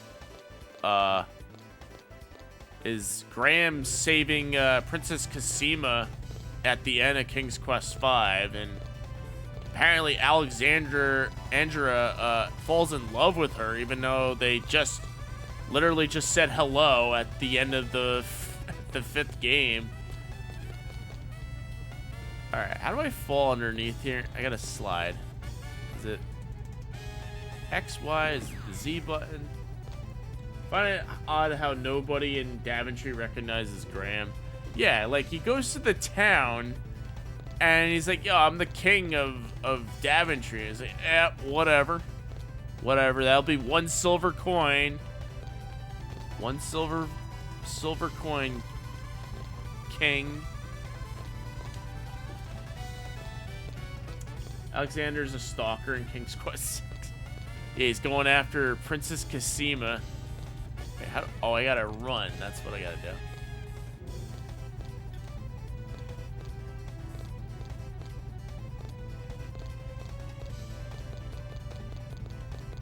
Oh, it's the X button. There's no way to... Huh. Manu also shows up in the prequel sequel games by Odd Gentleman.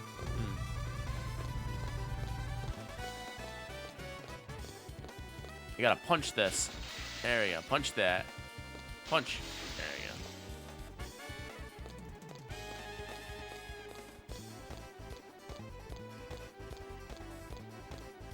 So why is Graham running around with no guards? The whole kingdom wants to kill him. Yeah, it's like they got the guards in King's Quest 6. I played a little bit at the beginning, but I don't want to spoil myself too much. King's Quest 6. I want to play that on stream. Last time I played that game was 2002. I was in high school. I played with the walkthrough, so I couldn't really enjoy it. So, like, now I forgot what to do. I'm gonna play it without a walkthrough now, like, for, like, the first time. And I'm gonna try to figure this stuff out on my own. I kind of have an idea what you're supposed to do, so that'll be fun. I know there's, like, the copy protection for King's Quest 6 involves when you go climb a mountain, there's, like, a special sequence of, like, letters you have to hit on the rocks of the mountain, and it's written down on a piece of paper. Came with the game. The ancient language, yeah. Well, that's another thing. In King's Quest V, there was copy protection in that game that was only active if you had the floppy disk version of the game. If you had the CD-ROM version, there was no copy protection. Like, whenever you waved your magic wand, you had to put in a copy protection code on the floppy version. But on the CD version, they took it out because I guess they figured, oh, hey, if they're playing on a CD, how are they gonna copy a CD in 1991? I guess that's what they figured.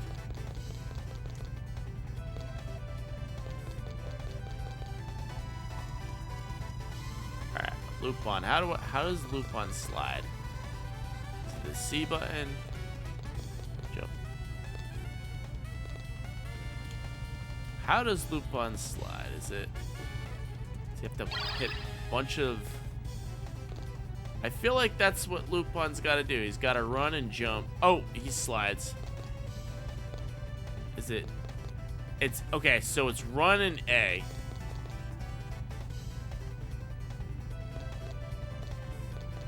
There you go. Found out how to do it. So jump.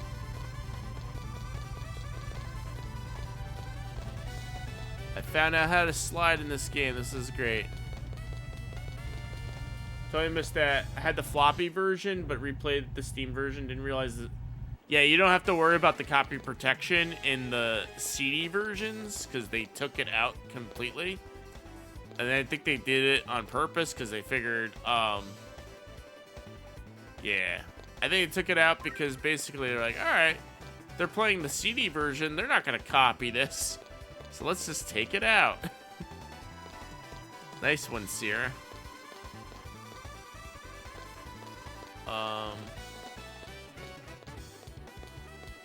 I know Space Quest, they relied heavily on copy protection codes. Like it was like a keypad you had to put in like every 2 seconds in that game with the copy protection.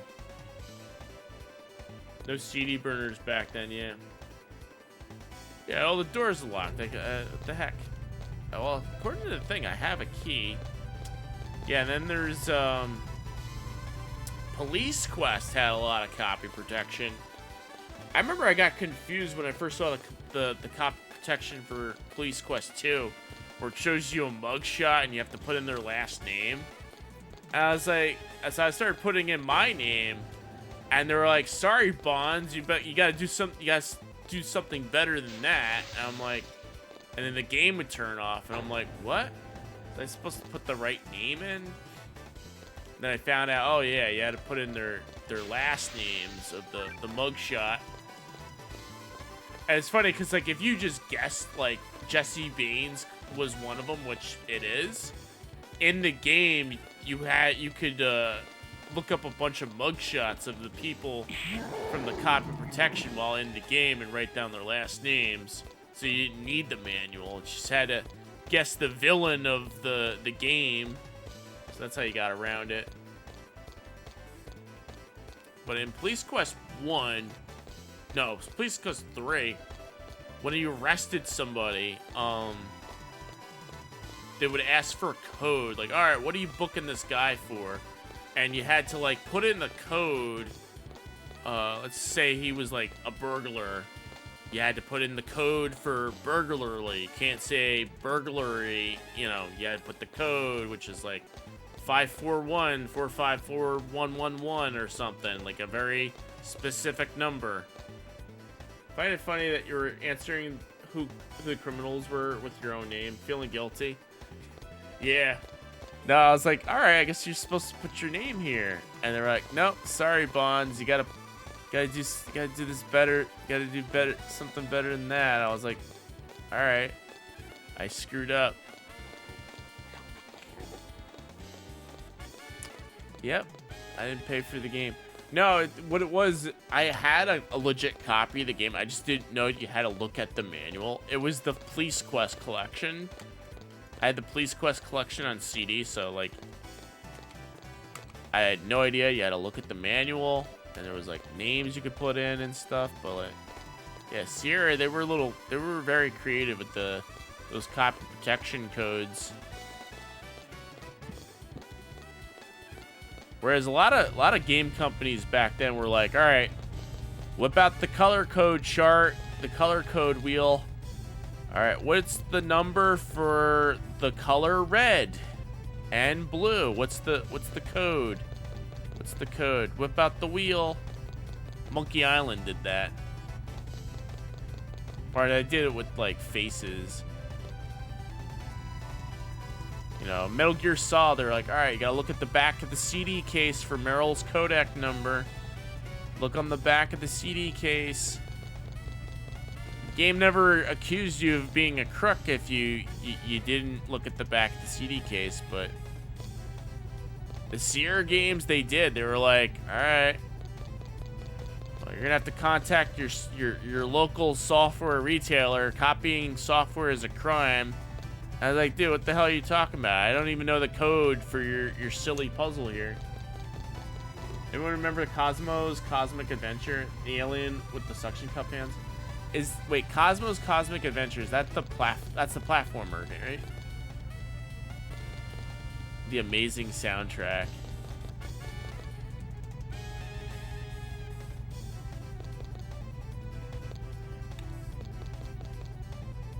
I am stuck. Slide under here.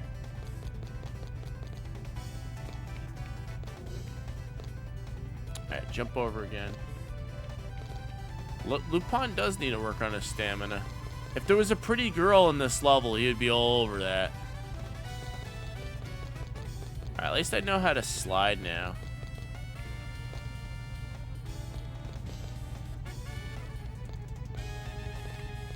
It's like Pepsi Man. Here we go, we made it. It's a platformer. Okay, so it was the Apogee game. I think there was another game. I think it was like called Cosmo Osmo. It was like a point and click game. Alright, am I still lost here? Yeah, I'm lost. I've got lost again. Lupin the Third, the game where you get lost. Alright, run out of here.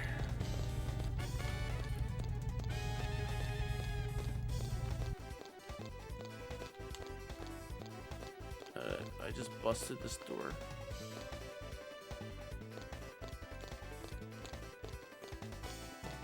Oh, there we go.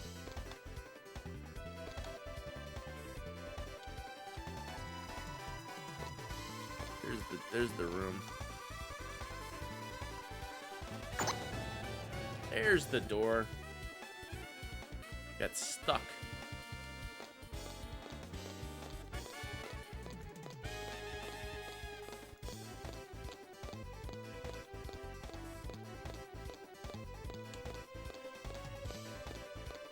Never heard of Aspect. That must be a company from 1998. Oh no, Aspect I think was they were a popular company on PlayStation. I think Super Nintendo as well. And only in Japan. I don't think they made anything in America. I think it was on. They were also on Famicom, I believe. It was like a Famicom game called Aspect. Oh, am I lost again?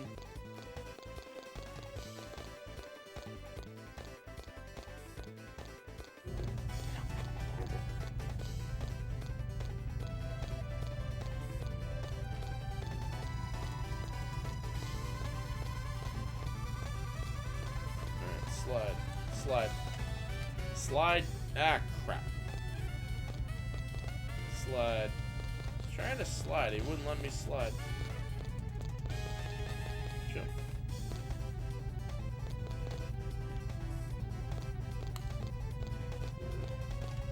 And jump. Slide. Jump. Game consoles normally light up red and tell you that the game is fake. Happened on your PS2 before it croaked. Oh boy. Crystal Caves. Alright, I hit this button. What happens? Oh, is that it?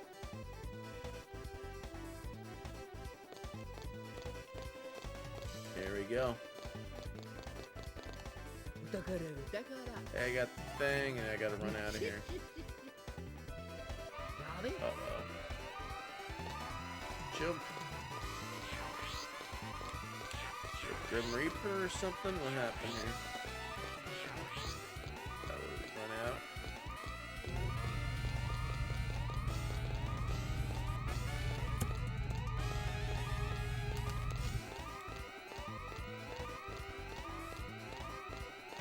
Alright, so now we just have to run out to the exit.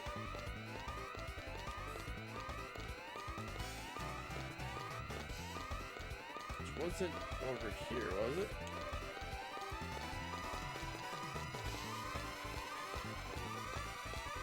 Yep, right here.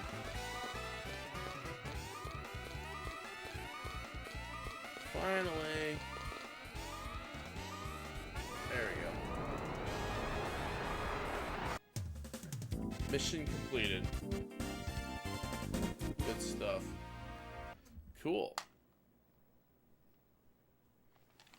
Bum, bum, bum, bum, bum, bum, bum, bum. Yeah, I'm definitely having a DOS game marathon tomorrow. Yourself, sweet. What do we got here? Next stage. Alright, we'll do one more stage. It's about 2 a.m. Do one more stage, we'll save our game, and we'll just come back to this another night. Let's see. So, one more level.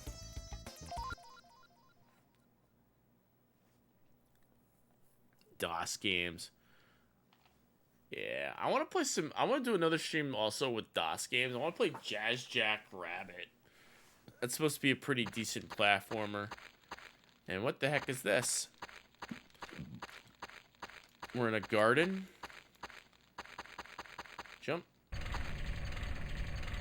Love Jazz Jack Rabbit. Yeah. It was supposed to be like Sonic the Hedgehog, I remember.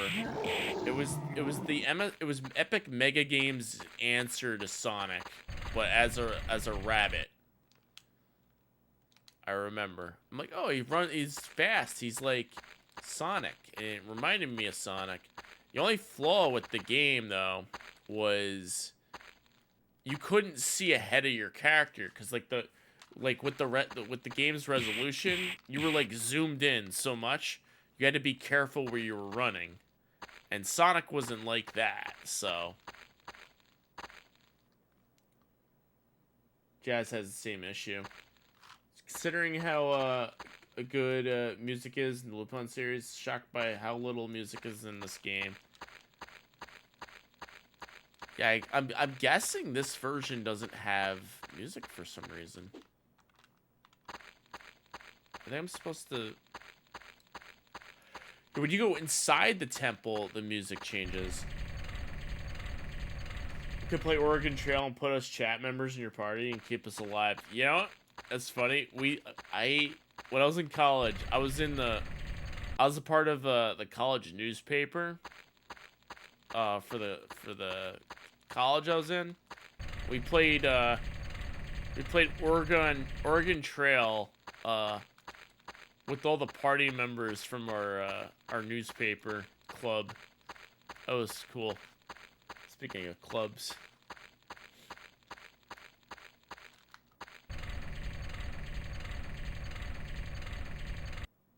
Alright, so now is it this one?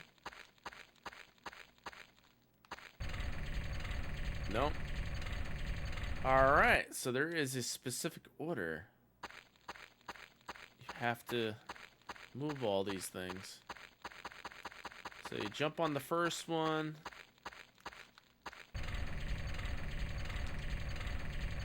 Spin it around.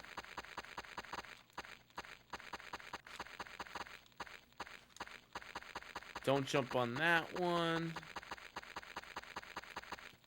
Oh, jump on that guy.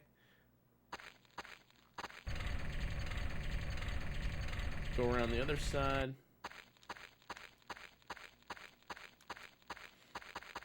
Bum, bum, bum, bum, bum, bum, bum.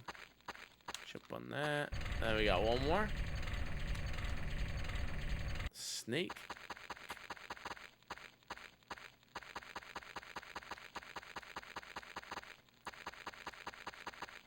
Oh, he runs out of breath. There we got one more. That should lower it completely. Hey, there it is. Music should kick on now.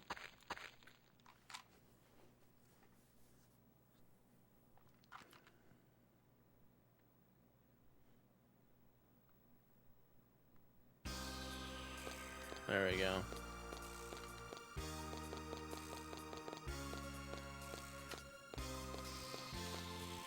We got a punch. Oh, take that.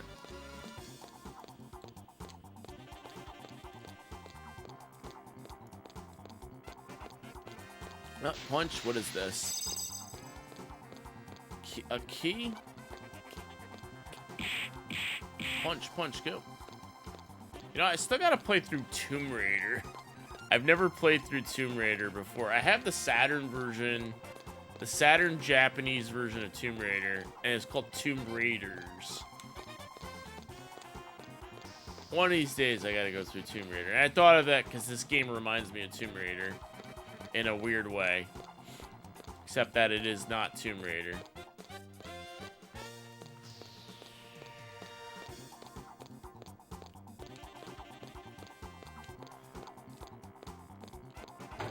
Oh, what's this? Nothing.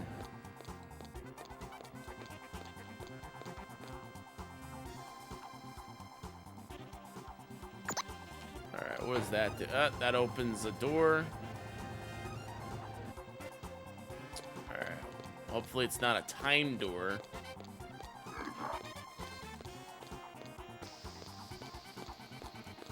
Tomb Raider has the best difficulty balance. Yeah, the first one. Yo, Rekko, welcome on in. Does this game have tank controls as well? Yes, but you could, like, move the camera with the L and R shoulder buttons. So it's a little bit more fair than Tomb Raider. Benefit of not being Tomb Raider. No randomly automated camera swings. Focus on his body parts. You can actually see where you're... Yeah. Yeah, you just use the camera L and R buttons and you're good. Let's see. Back up. Come forward. Go. There we go. So let's see. If I take...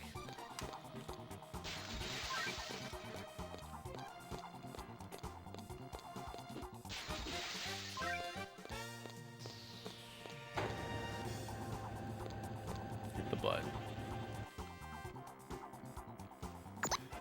There you go. We got here.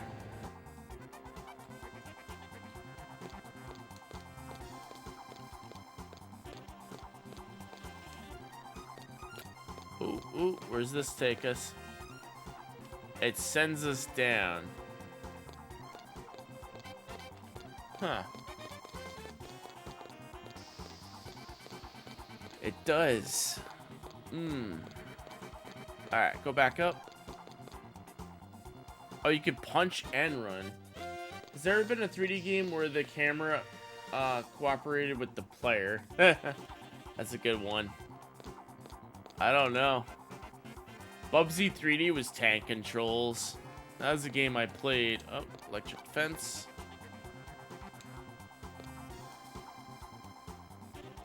I should show Cousin Joey Bubsy 3D. I should show him that game. I think he would get a kick out of it. You think he would get a kick out of it? I think he would.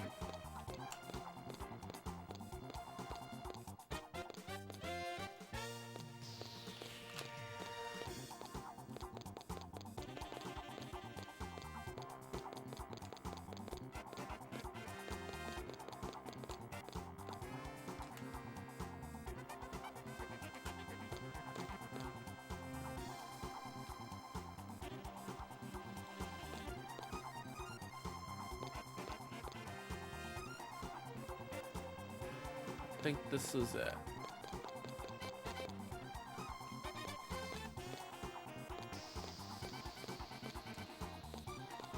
Punch it.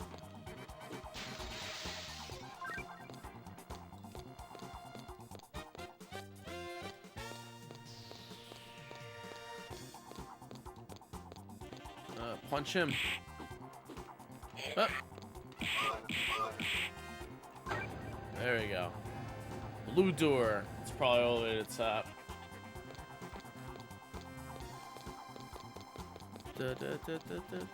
Alright, probably gotta go all the way to the top. That's what I'm thinking. Up here.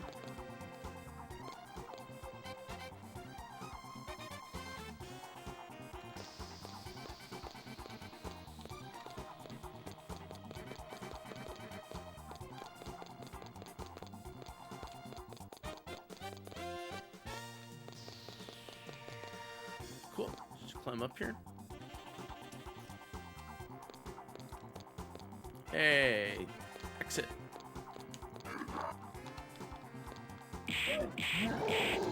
Cool.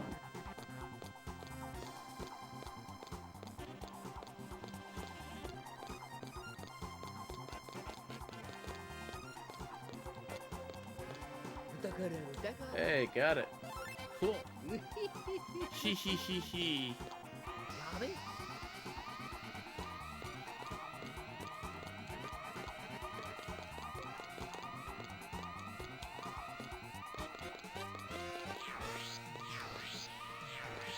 Oh, run out of here. Made it. Cool. Done. Mission complete. Good game.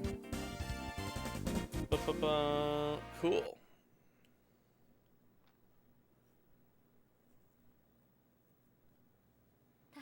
FMV. Get an FMV cutscene. もちろん助けるさ。可愛い子ちゃんの頼みとあらば。だが、そろそろ事情ぐらい話してくれないか？君は一体何者なんだ？私はノア。この箱舟の管理者です。ノア？あの聖書に出てくるノア？今、地上で生きる方たちの間で、私たちのことがどのように伝わっているのかはわかりません。So when you increase the difficulty, does it add more levels or just more enemies? So we played this on easy. I'm assuming it just makes the enemies harder. That's what I'm thinking. Because I think I played this on normal difficulty before. I gotta say though, this was pretty hard because like I got lost several times. 今では箱舟の 90% を彼らが掌握しています。そしてついに箱舟は目覚め、地上に現れました。それを人類が発見した。そうです。そうです。ムルロイ人の長い長い計画は。Go with the map because with the mini map, it's too small. It doesn't help a ton. Yeah, I was clicking pause to see if there was like a full map mode, but it seems like there isn't.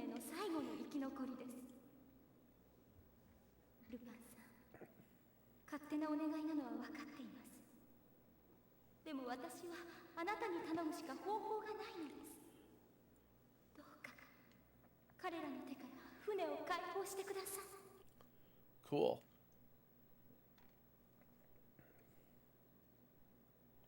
Iron Torch, welcome on in. They just released First Contact on Twitch. Oh, on YouTube. I don't know. Whoa.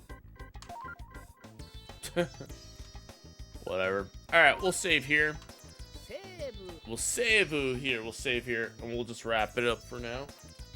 Yeah, so recap. We finished Linkle Liver Store tonight. And we started playing Lupin the Third Stage of the Pyramid for Saturn night. I'm going to end the stream tonight early because I have work in the morning. So I think we'll pick up this game on Saturday. This Saturday when I do Sega Saturday, I'll put this on the list and we'll finish this game up then. So there'll be another stream on Thursday. Not tomorrow, but we'll be back Thursday. We're gonna play some more Dungeon Explorer on Sega CD because this is actually really good.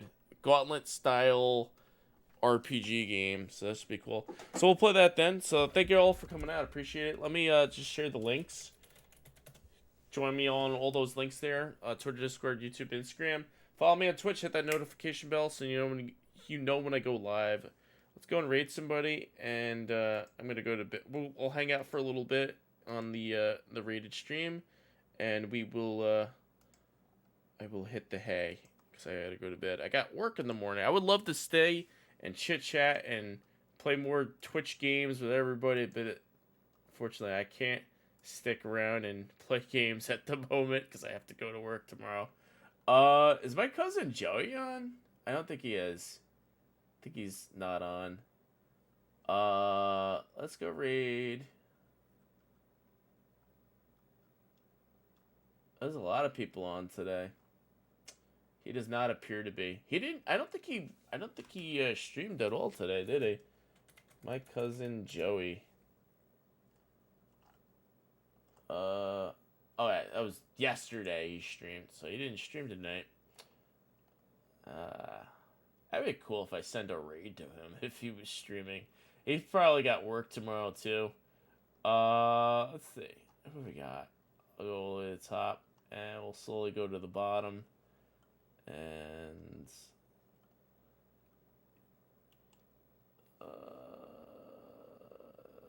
okay.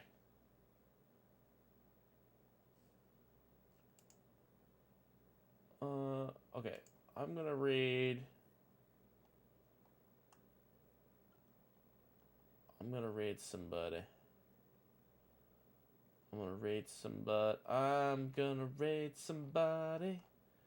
Alright, let's see here.